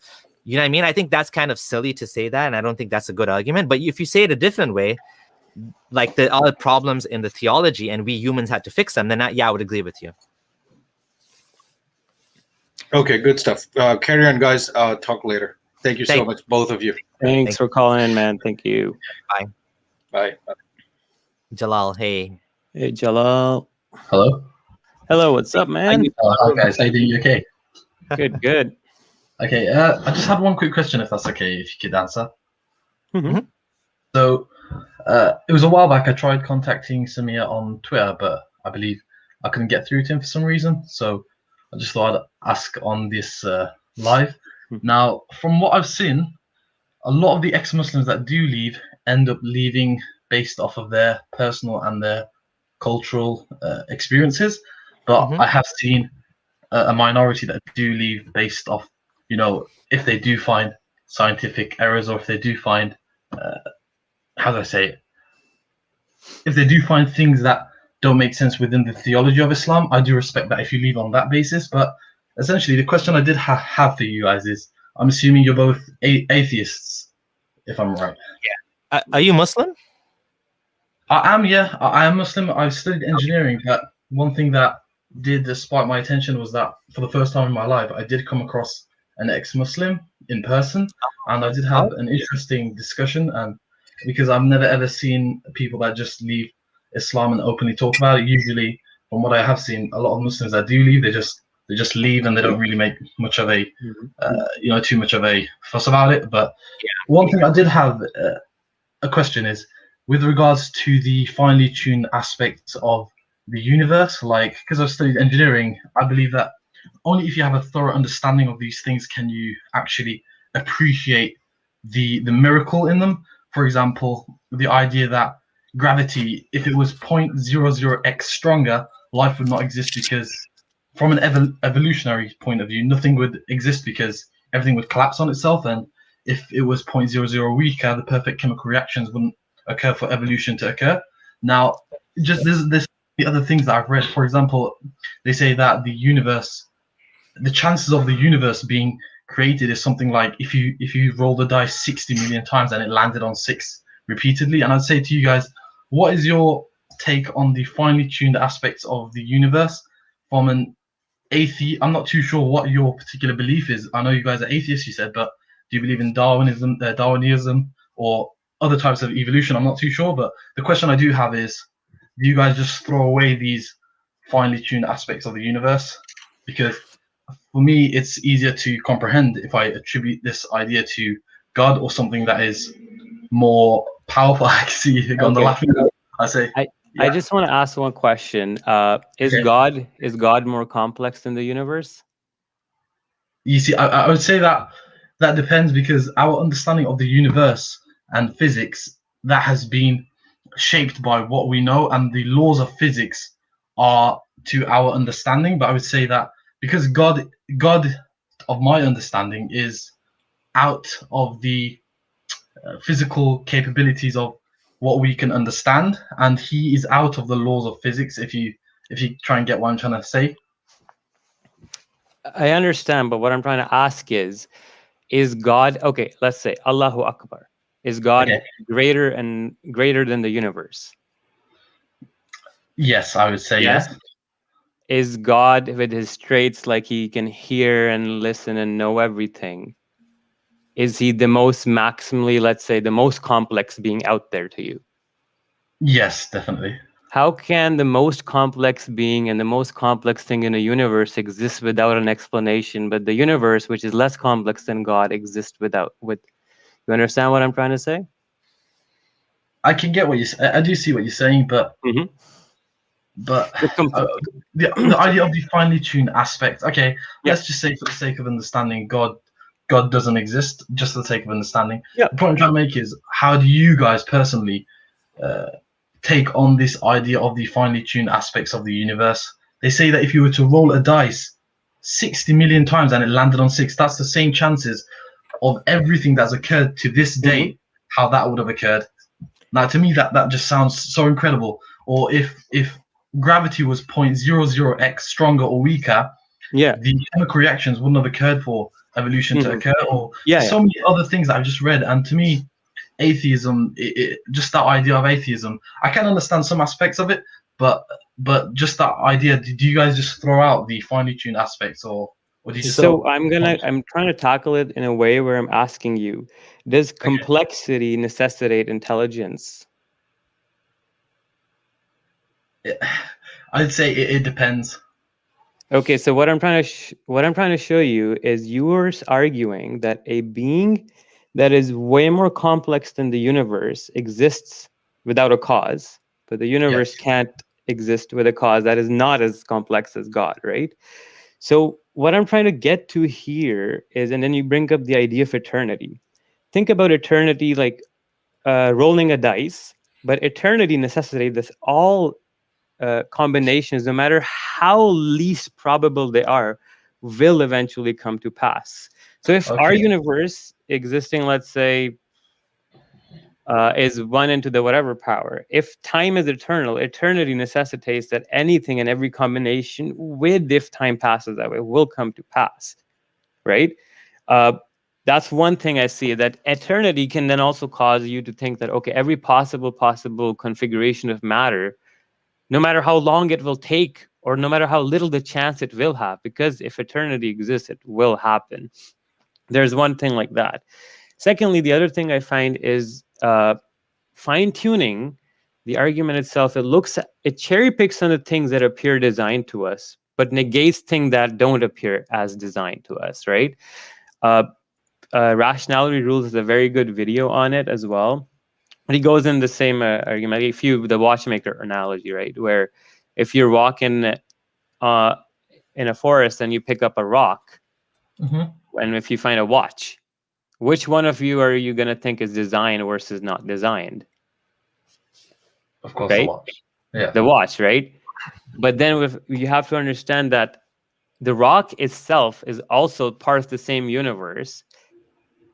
It's just that it doesn't appear to them, but you're cherry picking on just the design things and leaving out the things that don't appear to you as design. And when you actually think about your perception of design, then comes out from how things emerge around you and your reality. So there's a lot of things. Then also another thing is life existing is a standard or not. Like, okay, if life didn't exist, if it has 1,000,000,001 chance, yeah, life wouldn't exist. The universe would still exist like it existed before life existed on Earth, right? And is life existing on Earth is it necessary to give meaning to the universe? Or would it cause any changes if, for example, Earth didn't exist, but the universe still exists, right? So we somehow then realize that we're attaching irrelevant importance to certain aspects because we're viewing it from a lens of design. Again, like one could go on to more, I already talked about eternity and chance, probabilities. We talked about the complexity. I think you mentioned that the first was ex-Muslims leave due to personal reasons. Was one Yeah. of those things? Yeah. No, that wasn't really a point. I was just trying Okay. to give a Just quick going some introduction. But I'll give you another example to quickly summarize my thoughts. Think about God having the ability to feel, love, hear your voice when you pray to him, Okay. and whatnot, right? So what ends up happening is God can hear you, can talk to you. Sorry, just got to get this point back. Mm-hmm. I can also How add do you? something when you're done.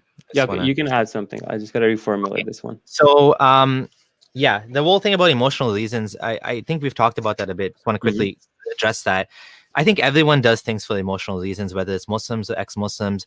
The fact is we should try to be as rational as possible while also listening to what our emotions are telling us. Our emotions are there for a reason. And sometimes our emotions will actually misguide us, and sometimes they will guide us in the right way. Sometimes people are not good at explaining themselves, and it may come across as an emotional reason, but really inside that emotional reason, there is some logic there. The question is whether that logic is true or false.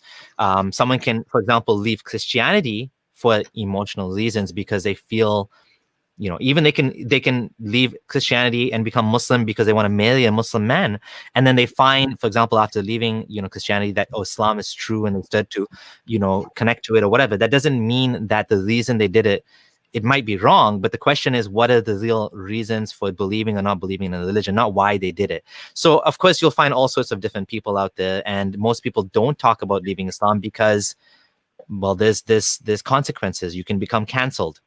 Like many people that I know that want to be public ex-Muslims, even people that are budding public ex-Muslim figures, for example, Aladdin and Aisha Muhammad. Look at the backlash Aisha Muhammad got. Infidel Noodle. She's been getting, there's a campaign to expose her, to get her you do this at your own risk. If you're a white man like Sam Harris and you try to you're a white man and you try to talk about Islam, it's even worse. If you're a brown man, okay, you might get away with it. But if you're a white man, it's even worse. You're just gonna be like absolutely canceled, like completely canceled. Like it's gross and racist to talk about Islam, like as you remember from that little clip where Sam has. But anyways, that's not your main question. I just wanted to quickly address that. Your main question was about fine-tuning, and I just want to share my screen for 1 second. First of all, I would recommend you to check out Matt Dillahunty, The Atheist Experience. They tackle these questions really well. But I'm just going to share my screen. This is a wonderful book that I read after leaving Islam, which is called Atheism Explained from Folly to Philosophy by David Ramsey Steele. He has a whole chapter on this whole fine-tuning argument, and it's beautifully explained. Did someone set the dial? And he goes through point by point by point. The anthropic coincidences. We don't know that a universe is improbable. Like when we say the chance, the reality is the chance might have been 100%. You can't say the chance is 0.0000. We don't know. We don't have the conditions where we can say that it has to be exactly this. And there may be many universes. There may be every single possible universe that can exist, might exist. And if that's the case, then we can't say that it's unlikely because, well, there's a universe with every condition, right? We don't know that. right? There may be natural selection of universe. This is a beautiful point, that through the quantum foam, we know that universes can pop in and out of existence. It could be that the universes with the right conditions are naturally selected to survive, and they continue existing because, like you said, if the weak nuclear, well, you didn't say, but if the weak nuclear force was a little bit more, or the strong nuclear force was a little bit more, the universe would have collapsed. Well, there you go. The ones that collapsed, they probably did collapse if there were multiple universes. We don't know. Like, this question is basically begging the question. We can't, like, when theists try to say the universe is improbable and it's, perfectly coincides, it's in a way the puddle issue. There's a hole in the ground and the puddle, and it rains. The puddle says, look, this hole was made for me. But actually, no, the hole wasn't made for the puddle. The puddle exists because of the hole. You know what I'm saying? The same way that we could say, wow, this planet is just right in the perfect position. Think of it. I get you. Every planet is a roll of a dice, and it might have life or not on it. So when we think about it that way, you have, let's say, billions and billions and billions of failed attempts at life, but you have one real one. Now, that's not a sign of fine-tuning. For example, some theists said that, universe is fine-tuned for life. No, it looks more fine-tuned to create black holes and dead planets than lively planets, right? So, against what's important is your point of reference, where why do you perceive human life to be fundamental? If the Earth didn't exist, the universe would keep existing. It did, and it does, Now, another thing I wanted to come back to is, this is a question I want to ask you. Does God have a mind? Does God have a mind? I would say he has consciousness, but a mind in what terms of in what aspects are you asking when he has a mind? So you said God is conscious, but what predicates, what is necessary for consciousness to exist? I'm not sure. I'm going to ask you, rephrase the question. Can software run without hardware? No, but I It's a good question, because God is basically a disembodied mind that's making decisions. Like, I'm talking about theism, especially Islam. God is going into his creation. He's involving himself. He's making decisions. He's basically revealing things to human. He is a mind. What else would you describe God? Because we're not talking about Hinduism. God is Atman. God is this force. We're talking about Islam, where God is like a sky daddy. Like, would you not agree that God is a mind? And what else would God? You can't if God isn't a mind, then how is he interacting with human beings? How is he? Do you understand what we're saying? No, I understand what you're saying, but I would say that's to our definition of what a mind is. Yeah, but then that's, again, you're also taking a huge leap of faith where you don't have any evidence of any minds existing without hardware, but you're trying to prove that God's mind exists without hardware, right? I think, Jalal, I think that believing in God is okay, and it is, let's say, possible, depending on what you mean by God. If you're telling me God is a power or force that pervades the universe without consciousness, then I might even agree with you that that's God. But if you're saying God is a man in the sky, I know Muslims don't say man in the sky, but he is like a man in the sky. The Islamic God is a man that revealed, and someone mentioned this in the comments, that he decided to reveal that you can marry your adopted son's ex-wife. Like, when you get into the details, it all falls apart. But if you're just talking about God in general, then God, this originator of the universe, well, I can possibly believe that there's a possibility that there's a God.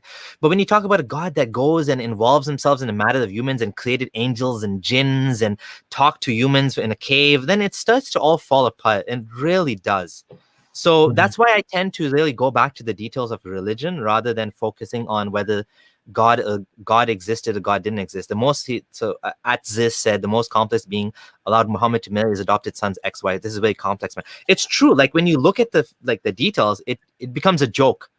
This is God. Like, this is the creator of the serious, the binary stars of the cell, the living. You believe that this same God is revealing to Muhammad that he can marry his adopted son's ex-wife because that's important for humanity. It doesn't make sense.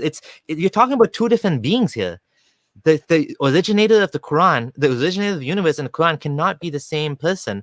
And but I do think there is good philosophical responses. If you just look at atheist channels like Matt Dillahunty, he totally destroys anyone that calls in and brings up this point. But or just check out the book. But if you have anything else we can talk about, feel free. But otherwise, we're gonna get back to. We have like I think only 15 minutes left now. So I did have one quick final question, if you don't mind. Yeah. I was just gonna ask. So essentially, I did tell you about how I spoke to one ex-Muslim on my engineering course, and one thing that he did say to me is that one thing he can't grasp his mind around is the concept of Islamic miracles. And he's talking about how different religions have different miracles in terms of their mathematical miracles. And he was talking about he was saying to me, I believe the example he gave me is to do with a greater conspiracy of Illuminati or something. He's saying that the Prophet had some, I don't know, if the Prophet must have had some sort of connection with the Illuminati to know X, Y, Z. And I know that a lot of Illuminati is the modern thing, though. I don't know. This is what he was talking about, but he was talking about different conspiracy theories and whatnot. But from the research that I did do, I guess you could say that a lot of the quote unquote things that were predestined to happen, that he said were going to happen, were quite vague, I guess you could say. But there are some things, like for example, the mathematical miracles that I did see in the Bible as well, and the Hebrew texts, and as well as the Hindu scriptures. When I looked into those as well, when I was googling it, a lot of them do have mathematical miracles that I just can't grasp my head around. I know you're laughing right now, but I mean, do you guys have an explanation for that? Is it the one where the miracle of the number 19, Tisat Ashar, or like the word Yom being used 365? Is it of that nature? No. It's I can't remember off the top of my head, but it was one for something to do with sea and landmass. And yeah, okay, that's the same thing. Yeah, so same type.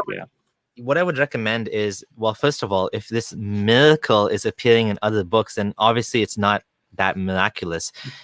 The Hindu God can't be the same as Muslim and both be right. That's the point I was trying to make. Look into miracle claims, you have to look into the details, and you have to ask yourself, am I begging the question?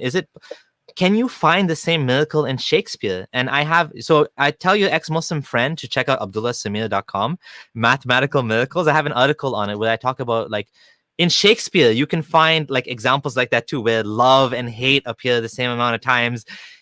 There are going to be coincidences like this all over the place. And if the Bible is corrupted, why would the Bible have the same miracles? Like, that doesn't even make sense. I was just making a point in favor of, I guess, the idea of theism.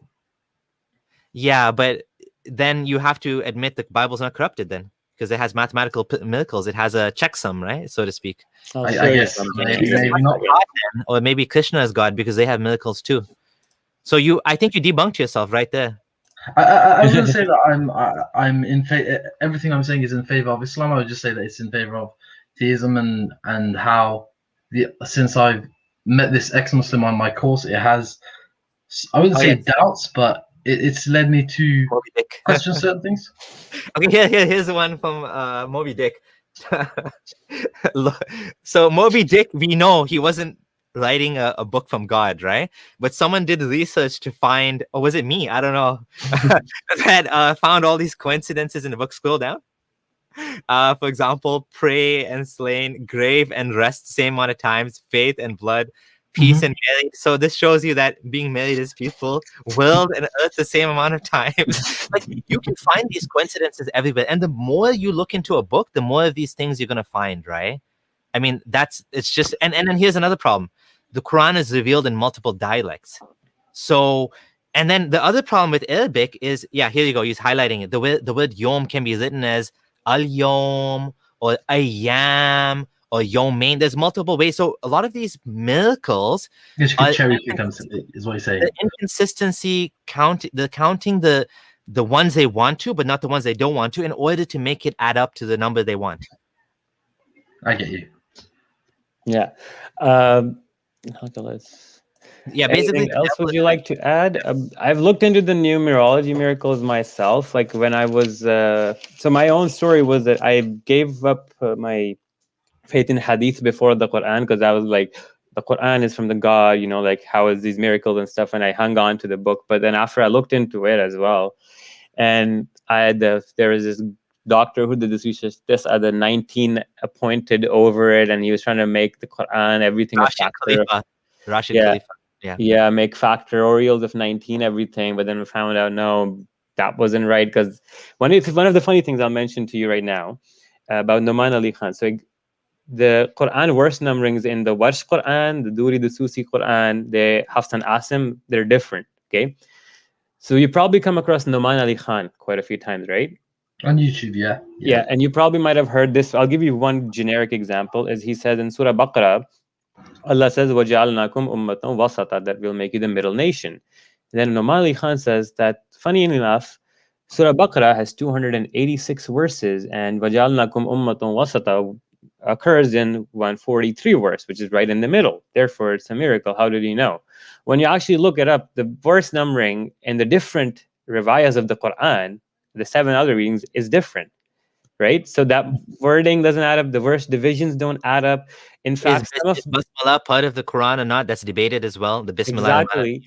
Now, And 143 is an even number. It's not the middle. The middle would have is 287, right? in the verse is 287 verses. Yeah, so 204 it doesn't work out, the miracle. Then a lot of the I'm times, saying 286 is an even number. There is no middle. Mhm. There's two middles. There's two middle numbers, right? Because it has to be odd for there to be middle. So, for example, the middle number from 1 to 3 is 2. There's no middle number from 1 to 4. There is no yeah, middle, yeah. It'll right? be like 2.5 or 3.5, something like that. Yeah. Between the two, right? Yeah. So, but yeah, I find that like the versions of the Quran actually refute a lot of these numerical claims, because and the thing is, you'll be shocked to know that you can't even make claims about word counts anymore, because guess what? Different readings of the Quran have different words in them. Literally, numbers of letters are different. There's a whole hua missing in one of them. So if you're trying to apply the miracle of 19, oh, this verse multiplies and the word bibaka, well, in another reading, no, it doesn't. So you're kind of cherry picking one reading from the other to kind of make it work. I get you. Yeah. You know what I mean? I get you. Yeah. Well, yeah. That's great. Thanks a lot, guys. No problem, man. It was nice having this discussion. All right. It was Take care. super cool. Like, we talked about a few things. Thank you so much. I really appreciate your call, man. Thank you. Thank you. Bye. See, we enjoy discussions like this instead of somebody coming up like, why don't you debate me? I would appreciate exactly what Jalal did. That was amazing. All right. Hey, researcher, how's it going? Hello. Hey, what's up? Hey, can you hear me? Yeah. Yep. Yeah. So I'm from India actually. So I'm an agnostic. So I've been researching about religion. So I found that people have problem with religious teachings more than the concept of God. So what is your take on it? Like, are you against the concept of God, or like we should be against the religion itself? Like religion. Mhm. I think I just answered that. I said I don't really care if people believe in God. I don't even care if people are Muslim or non-Muslim. What I care about is how they treat others. How the religion influences the world that we live in. That's the important thing. If the religion is gonna, teach that women are inferior, they should get half the inheritance, that you can beat your wife, that you can do, then that's the problem. If you just want to believe in some random, that's your business, right? You know what I mean? Yeah. So. Abdul Gano, you said you got to step out for a second. I can take questions. Oh, while I you... already did. That was, okay. Earlier, yeah. So the question I replied was, firstly, the idea of trying to like merge God with religion is false. Like the idea of a God or a being existing, creating the universe, doesn't necessarily mean he has to send us a book and he has to give us these minute laws and whatnot. To him, we could be as useless as ants. Like. How do we view insects? So what's their purpose in life? We as humans deem every other life form to be kind of whatever, useless, right? So to us, God could view us like that too, from a deistic perspective. So God can exist without meddling in or sending us books or talking to us, or just he created the universe and the universe runs on its laws or whatever he's done. He doesn't really intervene, right? Yeah, like, that's called deism. Yeah. So I want to add Indian philosophy into it. It's called Vedanta. So I have problem with it. So before getting into that, I just want to ask you, like, for me to accept God, it's not a problem. But when it comes to the problem of evil, it becomes a big problem. If there is a God, then his duty is to protect the people, right? So if he can't do that properly, then he's not fit to be called as a god. But then again, a question rises: does God really need to respond immediately to all the people? Like, does he have any obligation? Like, if he wants, he can. If he doesn't, he doesn't. If he doesn't want to, then he doesn't want to. I So think it's like what Gondal said. Like we don't even know if there is a God, whether he even knows we exist, whether he even cares. Mhm. I think I'm much more, likely to believe in a God that doesn't even know that we exist, meaning that we're just a side effect. Like we just evolved out of something in some corner of the universe. If there is a God, maybe God's like a jellyfish, like not something with a consciousness. Like jellyfish are an interesting creatures. Jellyfish exist without a mind. They have no brain. Yet they're floating along, doing this shit, kind of like a plant or like a giant tree. So if there's but something, but they have stimulus, right? But they have stimulus wired inside them, right? Like yeah, they but they don't have respond to the empathy. They surrounding. don't have empathy or any sort of, they don't care about any other creature. We humans, I think we project our ideas onto God. We want God to be a big daddy that takes care of us and protects us and helps us. We pray to him. This is I think we're just projecting onto God what we want God to be. But if there is a God, I don't think he's any of that. Or he's Okay. even a he. So the thing is, for atheists, like I'm an agnostic, so for atheists the biggest challenge is explaining the origin, like just sitting down and just meditating in silence, like what happened in the beginning. So it doesn't seem logical that somehow out of vacuum something just erupted and matter came into existence, right? We are here, like if you touch your own self, like on the hand, you can feel your skin, so it's all real. So but if you go back to like the start of the universe, like there should be something, right, which created everything, and what Yeah. created that thing. So it's a cycle, so there must be something. We can't just say, okay, there's a big bang and that everything came into existence. Yes. So I'll just take you up on that as a point of logic. So have you heard about four causes of Aristotle? No. Okay, so there's the material cause, the final cause, the efficient cause, and the formal cause. I'll actually put up a picture so that'll help with the explanation. Let me just share my screen.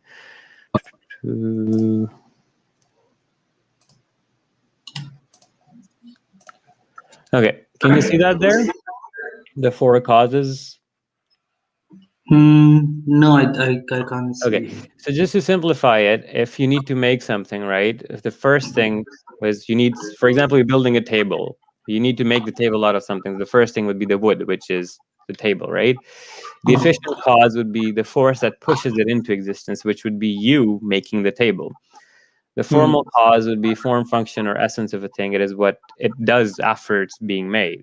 And the final is what the thing exists for the sake of the ultimate purpose of the object, as in the table exists, right? Yeah. When you look at it, the material cause is missing in God's hypothesis too. Think about this. God exists, but where did the matter come from for creating the universe?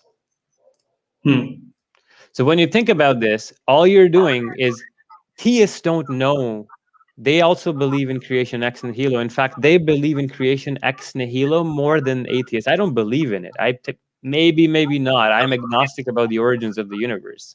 Yeah, I think ex materia makes a lot of sense, because if you look at what the Big Bang is, it's all of matter already existing and then exploding and expanding. The material was already there for the Big Bang. Where did it come from? We don't know. Maybe it's eternal. Maybe it's cyclical. And I think you're coming from a Hindu background, as you said. There's Yes. Cyclical universe, yeah. Universe in Hindu philosophy as well, which makes a lot more sense than, big day of judgment, creation, and God's going to flatten the earth and make the mountains flat, and the sun and the moon are going to collapse, and everyone's going to be naked and uncircumcised, and the sun's going to. None of that makes sense. It's all bullshit fairy tales. But cyclical universe, maybe it's true, right? Maybe it's always been. Ex nihilo makes no, doesn't really make sense, because we're saying everything When you out of. think about it, from a theistic perspective, they still don't have the four causes. They still don't have the material cause. They use God to then special plead or say, God, magic, material cause. Okay, there you go. God created matter out of nowhere. In essence, they're also arguing just nowhere. They just add the God thing, and that's the magic, basically. Yeah. It's like a buzzword at that point. I mean, the same idea, which if God always existed, we could just say the universe always existed. Why do you need to add a God there? You know what I mean? I mean, even if it's a cyclical thing, there should be a starting point for the cycle to happen, right? Like Well, nothing here's like the thing. perpetual motion machine cannot exist, You're- right? Okay, the idea. One of the things I find is when we talk about these things, our nomenclature, our language is embedded in the perspective of time. Hmm. If there is no time, there is no start and there is no beginning. You Okay. understand? If Yeah, there's yeah. eternity, then anything and everything that, for example, take, let's say, a dice, right? The dice has whatever X amount of sides, but let's say you rolling the number 10 is 1 in a million. Okay. But because there is no time, regardless, and if there's fluctuation, it It's 100%, will right? eventually end up happening no matter what. Yeah. So Okay. every single, yeah, even if there's a million-sided die, every single side of that die will always be 100% chance of hitting it. It's not 1 in a million, it's 100% because it's going on forever and ever and ever, right? Yeah, Okay. that's true. So, if you have like 5 minutes of time, I can explain the Indian philosophy in like 2-3 minutes. Like, One more thing. If you're saying that God, if you're saying that it has to be a beginning, yeah, then well, what's the beginning of God? Why is it okay for God to always exist? I mean, they define God as something like non-material, so maybe Yeah. that's easy to explain more than material things, you know. Like Big Bang is material, so it's very hard to explain where the material comes from. But God being spiritual, it's I think it's very easy like to explain his origins, you know, like he's eternal, like no matter is involved in it. I think whether material or not material, either way, we have a challenge as human beings that there's going to be some questions we can never answer. For example, like why we're here, why we exist, why anything exists. I mean, that's something we've always puzzled on. Mhm. And we're the only creatures out of all of the animals that actually are able to ask ourselves, why do we exist? Why is there a universe? Frankly speaking, I don't think there's any answer for that. I don't think we'll ever be able to answer why there's a universe unless we somehow, like the Truman Show, we detect a sign in the clouds that there's a programmer that programmed us inside some, Exactly. like, we're in some simulation or But, something like but but I'm gonna connect this with suffering. You see, when people get depressed and they're suffering or they had a huge bad luck, they'll think about the universe and why it's happening, and ultimately they will find refuge in God. So that refuge, atheism cannot provide it. So you But know, it's a like false refuge because you're getting refuge and is not actually doing anything for you.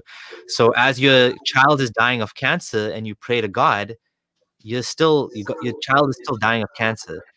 He's not going to come back. Yet you think you're getting something out of it, but you're not. Instead of actually investing energy in improving the world and maybe doing cancer research, you pray to God and you expecting you're going to meet your child again, and so you don't even take any action.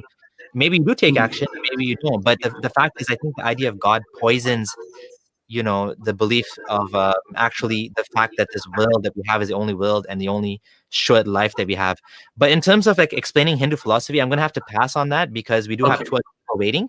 sure, no problem. I And just wanted to show one thing here, just talking about predestination. If you can see that there's, in the second one here, you see that Adam and Moses were arguing. Moses said to Adam, "You are Adam, whose mistake expelled you from paradise." Adam said to him, "You are Moses, whom Allah selected," and spoke directly. "Yet you blame me for a thing which had already been written in my fate before my creation." Mm. So Allah had purposefully made this whole plan out that Adam is going to eat from the fruit and whatnot. So they're arguing, and the prophets themselves are like, this makes no sense from a theological perspective of free will. It's a big problem now. Why is Allah making Adam ask forgiveness from him then? That's The true. whole thing, the whole point. If Like he knows all blaming the Yeah, he knows all the options and he knows what the man chooses and he knows what will be the consequences. So it's not really a free will, you know. It's like yeah, pre-planned this thing. like, can and I? the explicit argument between Moses and Adam brings it forth where Moses literally says, uh, "You blame me for a thing which had already been written in my fate before my creation." Adam is telling Moses that. So the whole original sin thing, it was orchestrated by Allah, right? So it makes, from a theological perspective, no sense. I just want to add one more thing, which is I forgot my point now. I saw some silly comment and I forgot what I was gonna say. Okay, never mind. Okay. Hi, thanks for your call. Thank Thank you. you. Thank you. Yeah. Thank you. Okay, bye. Oh yeah, I remember what I was gonna say. Okay, but you can go. That's fine. What I wanted to say was, is a lot of people misunderstand. I should have kept him on, anyways. A lot of people misunderstand what it means to be agnostic and atheist. Most agnostics are also atheist. Agnostic doesn't mean that you are like a half atheist or something, or like a baby atheist. Agnosticism and atheism talk about two different things. Gnosticism is whether you know. Theism is whether you believe. So for a theist is someone who believes in God. Atheist is someone who doesn't believe in God. Agnostic is someone that who knows or who doesn't know. So most agnostics are atheists, agnostic atheists. There are also agnostic theists. Like maybe my parents would be considered agnostic theists. They believe in God, but they're also, skeptical, the agnostic, the questioning. Most agnostics tend to be atheists. So just wanted to clarify that it's not a spectrum. It's more like there's two levels of you can be agnostic theist, agnostic atheist. You know what I mean? You can be agnostic atheist, gnostic. You can't really be a gnostic atheist because you can't really know there's no God, because you're knowing something that you're like, that's not true. So that's not likely to be the case. But usually you would say agnostic and atheist are both attributes. So I'm agnostic atheist. I wouldn't be just agnostic. It's not just agnostic or just atheist. Just want to clarify. Anyways, thanks for your call. Okay, gone. Abdullah, we gotta get finishing up. So just quickly, Asif. Hello. I'm gonna talk, yeah? Hi. I think you have the stream. I'm just gonna mute you. I think you have the stream playing in the background. You need to join the. Hello, Pick Progress. Hello, hello. Can you guys hear me? Yes. Yeah. How's it going? Yeah, I've been watching Abdullah Samir for some time now.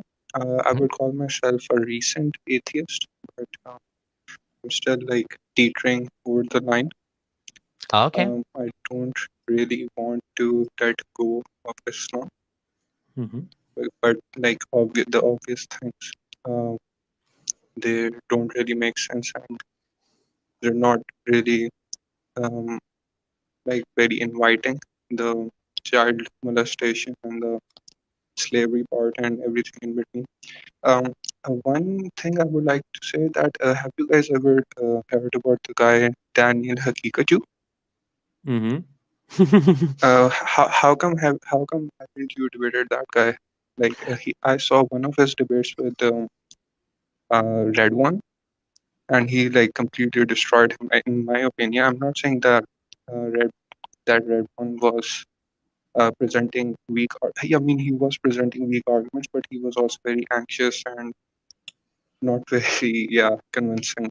Yeah, some Okay, people are not one good at debates. I think that's a problem. Some people, sometimes are not prepared or not really understanding what they need to research before doing it. I know Ridwan, I don't think did that well in that case, in that particular debate.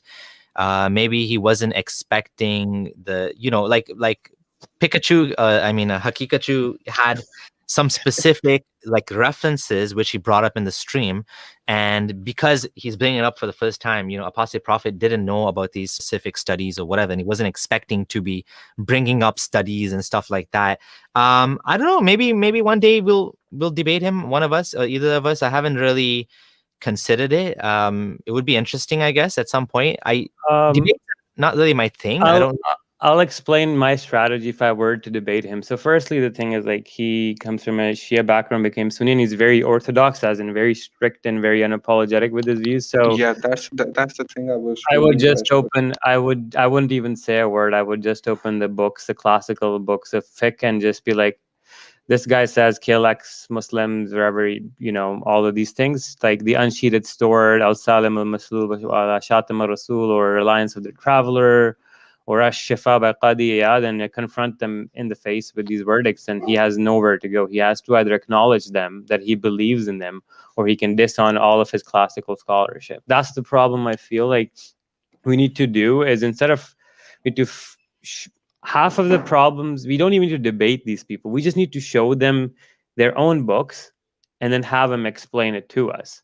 And Yeah, but honestly, that will get the half thing the work about done. that guy is that he can come up with an explanation for everything, and it's the thing of, like I am not like in my own mind very skilled enough to come up with counterpoints in my own head. So the only choice I have left is just to agree with him.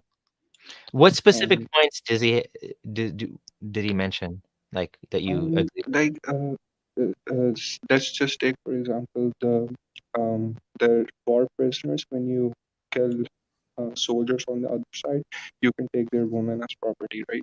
So Mhm. he can justify that in those times, the tribe who had the most people, they would win, and it sounds very dystopian. I mean, Sounds not very what? good. Sorry, it's a little bit hard to hear you.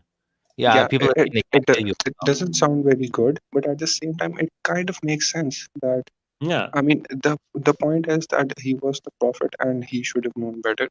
Yeah, but he Oh, did, well, and I have the whole game here is moral relativism.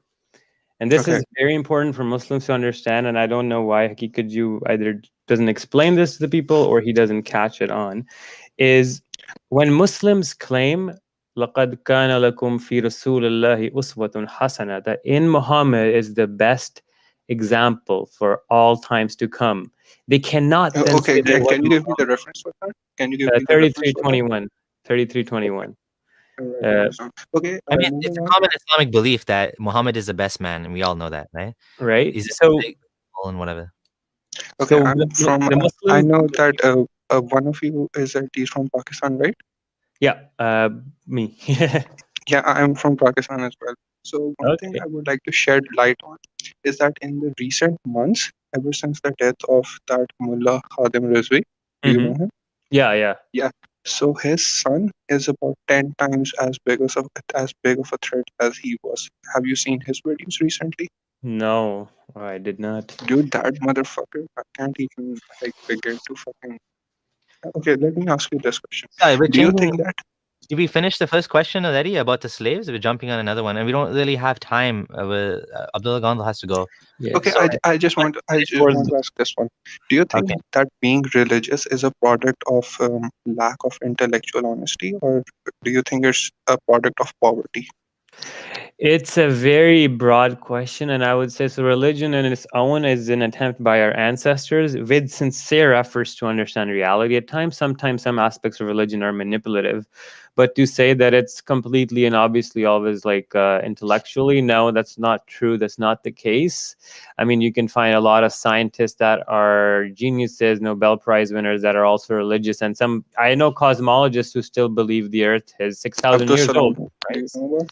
Yeah, Dr. Abdullah. So there'll be religious people there too. So this is what's called a cognitive dissonance or compartmentalization of knowledge, where the way you store or the way you perceive religion is in a completely different part of your head or in your mind, where the critical part of your personality never touches upon it in a way. For example, a quantum physicist can be a Muslim, but he would never really think about the same way about Islam, the way he thinks about quantum mechanics, because it's in a separate compartment in a way. So I would say no, Yeah, Muslims they are not don't dumb apply the people. same logic to their own beliefs. Okay, go on. Exactly, it's like selective thinking, or we can say that as cognitive dissonance, right? So Okay, no, I but was generally very there have been surprised. papers. As sorry. Okay, I was very surprised that Khadim Rizvi's son. I mean, his party is blowing up right now. There was a recent election in a Sorry, town sorry. called Daska, We don't have and time they for came this. in second. And we don't have time for this political discussion. I'm Oh, so sorry. Yeah, I'm not up to date with the Pakistani yeah. Yeah, Okay, politics. okay. I'm good. just let Some me other just time, get guys. to what you said, and we're just gonna have to end it on that because okay, so about the slavery, I highly recommend you check out two Abdullah's presentation on slavery. Mhm. If Okay. you have any sort of doubt that this was a good thing, watch that 2-hour presentation, and you will not be able to say Muhammad was a good man. Like I'm not going to repeat all the Okay. points for you, but just watch that. And in regard to I forgot what the other question was, but anyways, you just check that out, and you'll see that I don't know Pikachu, sorry, Hakita Ju, what he's saying, But like, there's so much bad things, so much evil that happened because of Muhammad's rulings on slavery. There's no way you can justify this man was the best man. There's no way. There's absolutely no way. But anyways, I'm not going to repeat Okay, myself. one last thing. Can I just one last thing? Gondol's up to you. Yeah. I'm very Okay, go. surprised that these people aren't being taken down on YouTube, because they are like publicly calling for chopping off heads of blasphemers. They say a phrase like "mansabba nabiyyan faqtuluhu," which Yeah. literally Whoever insults the So- prophet, kill him. Yeah. yeah. So how are they able to spread hate speech on YouTube and Uh, not get taken The down? left has this whole idea that if your religion has hateful ideas, but if you're a minority, you kind of get a free pass on this stuff. So they're going to be more lenient towards you. So this is one Yeah. thing that I've noticed with the media as well. I am just going to make a prediction here. This shit is going to like grow like wild in the coming months and years. Like this is not gonna settle down. As Well, no, I and live I'm in Lahore, thinking about like my family and friends in Pakistan. They keep telling me like the disparity, the people, like I get so many messages. There's like atheism is going nuts in universities and schools in Pakistan, and there's yeah, a that's huge. true. Exactly. Like I know, so like half men, honestly, like all my class, I found out last year that more than half of them are atheists. Like my classmates from high school, half of my team, my I Islamic have studies seen teachers some are people atheists. actually Come go on. the other way as well, but I haven't really talked to them or Yeah. asked them for their rationality. Okay, I understand your shorter time. Some other All right. time, Thank guys. you. Thank you Yeah, so much. thanks. Bye. Hmm. All right. I'm not going to add anybody else because we're out of Yeah. time. Just add some concluding comments and we'll end it at that. And I'll just go first. Thank you everyone for joining, and please do subscribe to the new channel. It's new for a while now, but I guess it's old now. And lots of people today. It was a good call. I think people are looking forward to this, and hopefully we'll be able to continue doing it from time to time as the schedule goes. We won't be able to take any more callers now. Apologies for that. And yeah, final words to you. So I just want to show you guys what I've been up to the past 2-3 months. So what you're looking, I don't know if you guys can see it clearly, but these are about 170 items. And this is the research I've been doing. So what you see, these are psychotic, Muhammad, the name of the filler. These are symptoms of epilepsy. So what I'm going to do is I'm going to write a search word like fainting, or faint, and just see how many pop up. These are the references just for the word fainting at Muhammad. To show you, let's see. Well, yeah, let's take this one. Can you see it or no? It's a little bit. Oh, yeah, now I can. Yeah. Okay. So here, like Muhammad would faint when he got the revelation for marrying Zainab, his adopted son's wife. There is this one from Majma' al-Zawaid. Like this one's pretty interesting. I'm just gonna make this full screen for you guys. I don't know if you can see that clearly, but it says that whenever revelation came upon Muhammad, he would faint. Like every time. And he says one of the chains is Sahih. Let's write something else. Let's see trembling. Okay, I write trembling. 23 results pop up. I'm just going to show you a few. Let's see, Tafsir al-Qurtubi. What does this one say? This one says, I'll zoom in a little bit. Okay, it says the Surah Muzammil. So this one says, so Muhammad heard the voice of an angel, and then he looked at the angel. He was seized by trembling. Okay. I'm trying to get some that's English. There you go. This one's English. This is from Asbabul Nuzul. It's for Surah Duha. This is, by the way, this exact one appears in like 7 different tafsirs, and this one says the Prophet of Allah, bless him, gave peace, then came in with his jawbones trembling. They made fun of me, right, saying that there's no narrations. I found like 3 of them. Whenever revelation came to him, he shivered. Okay, and he said, "Oh, Khawla, cover me, cover me."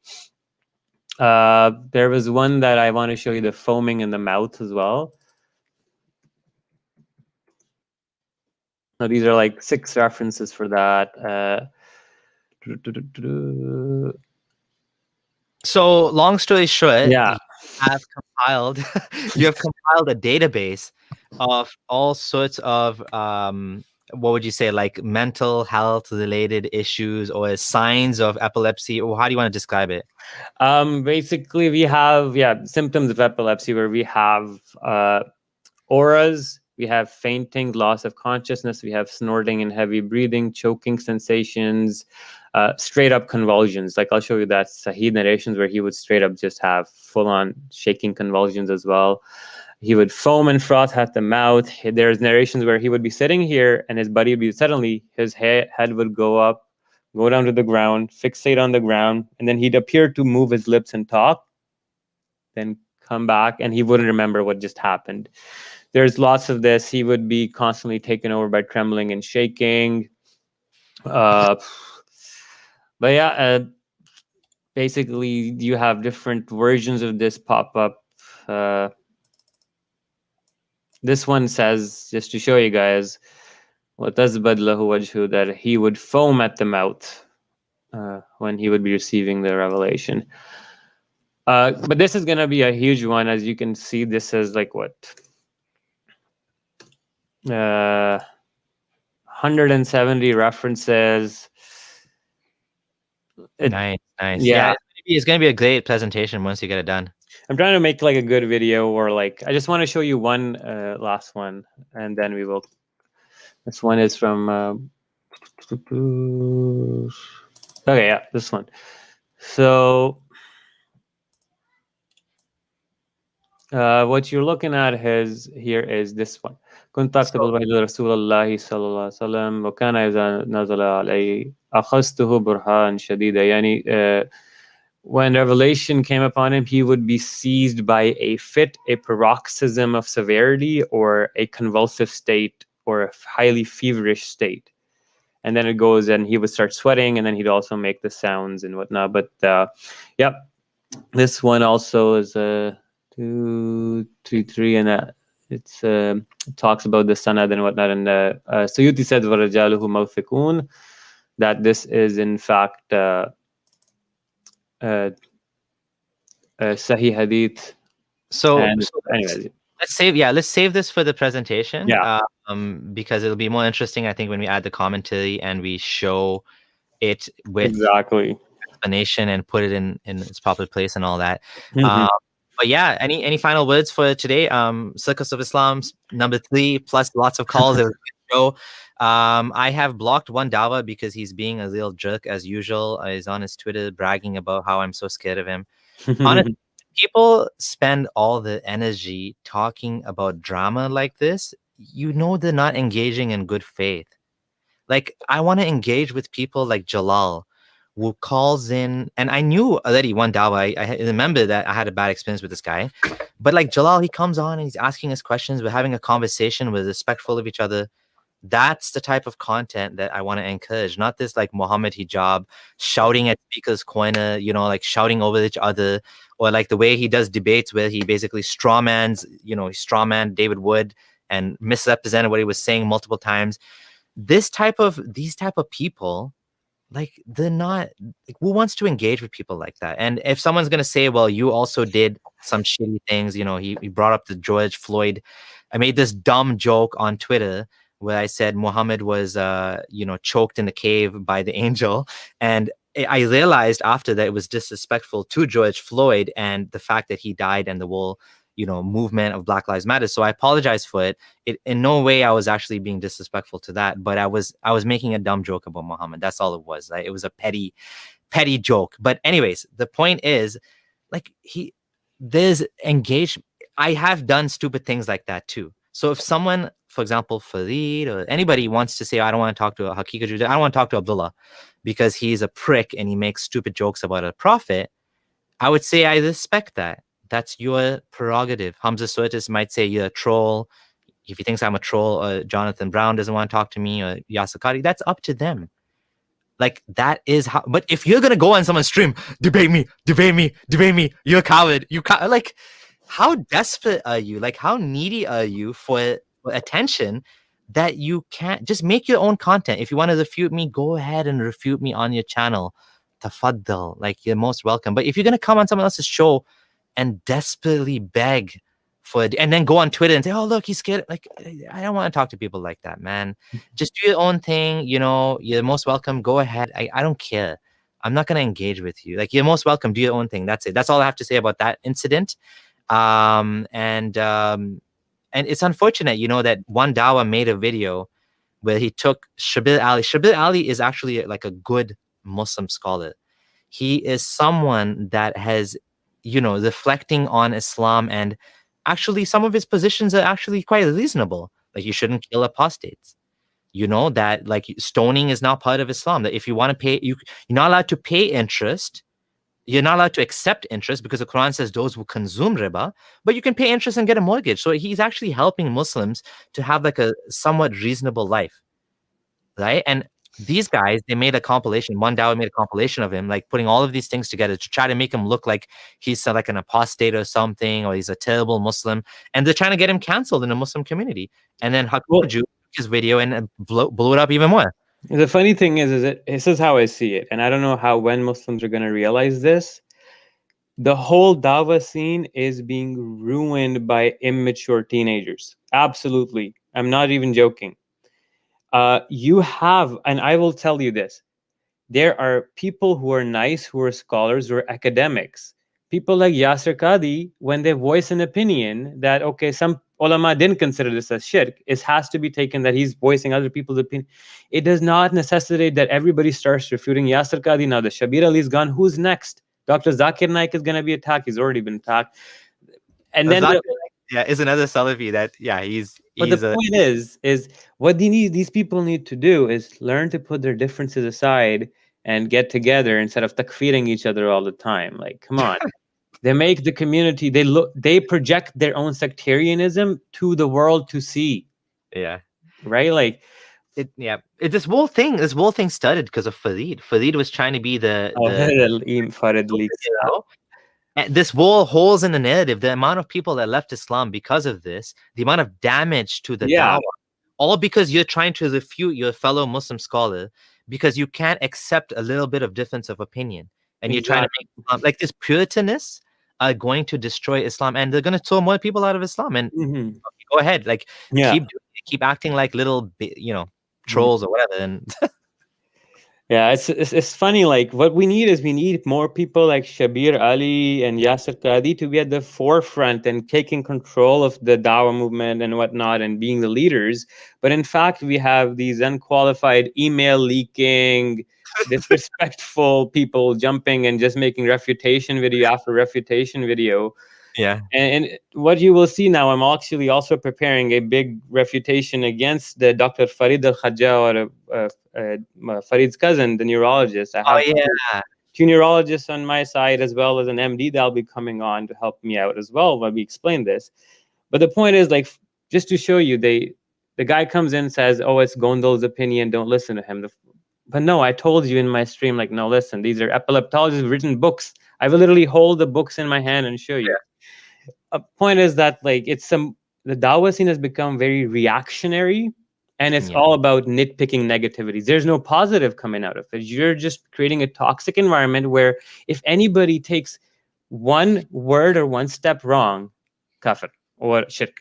Like, that's not how it's done. And you don't come on like Yasir Qadi is like, astaghfirullah, the deviant, the zindiq, he's gonna ruin the ummah.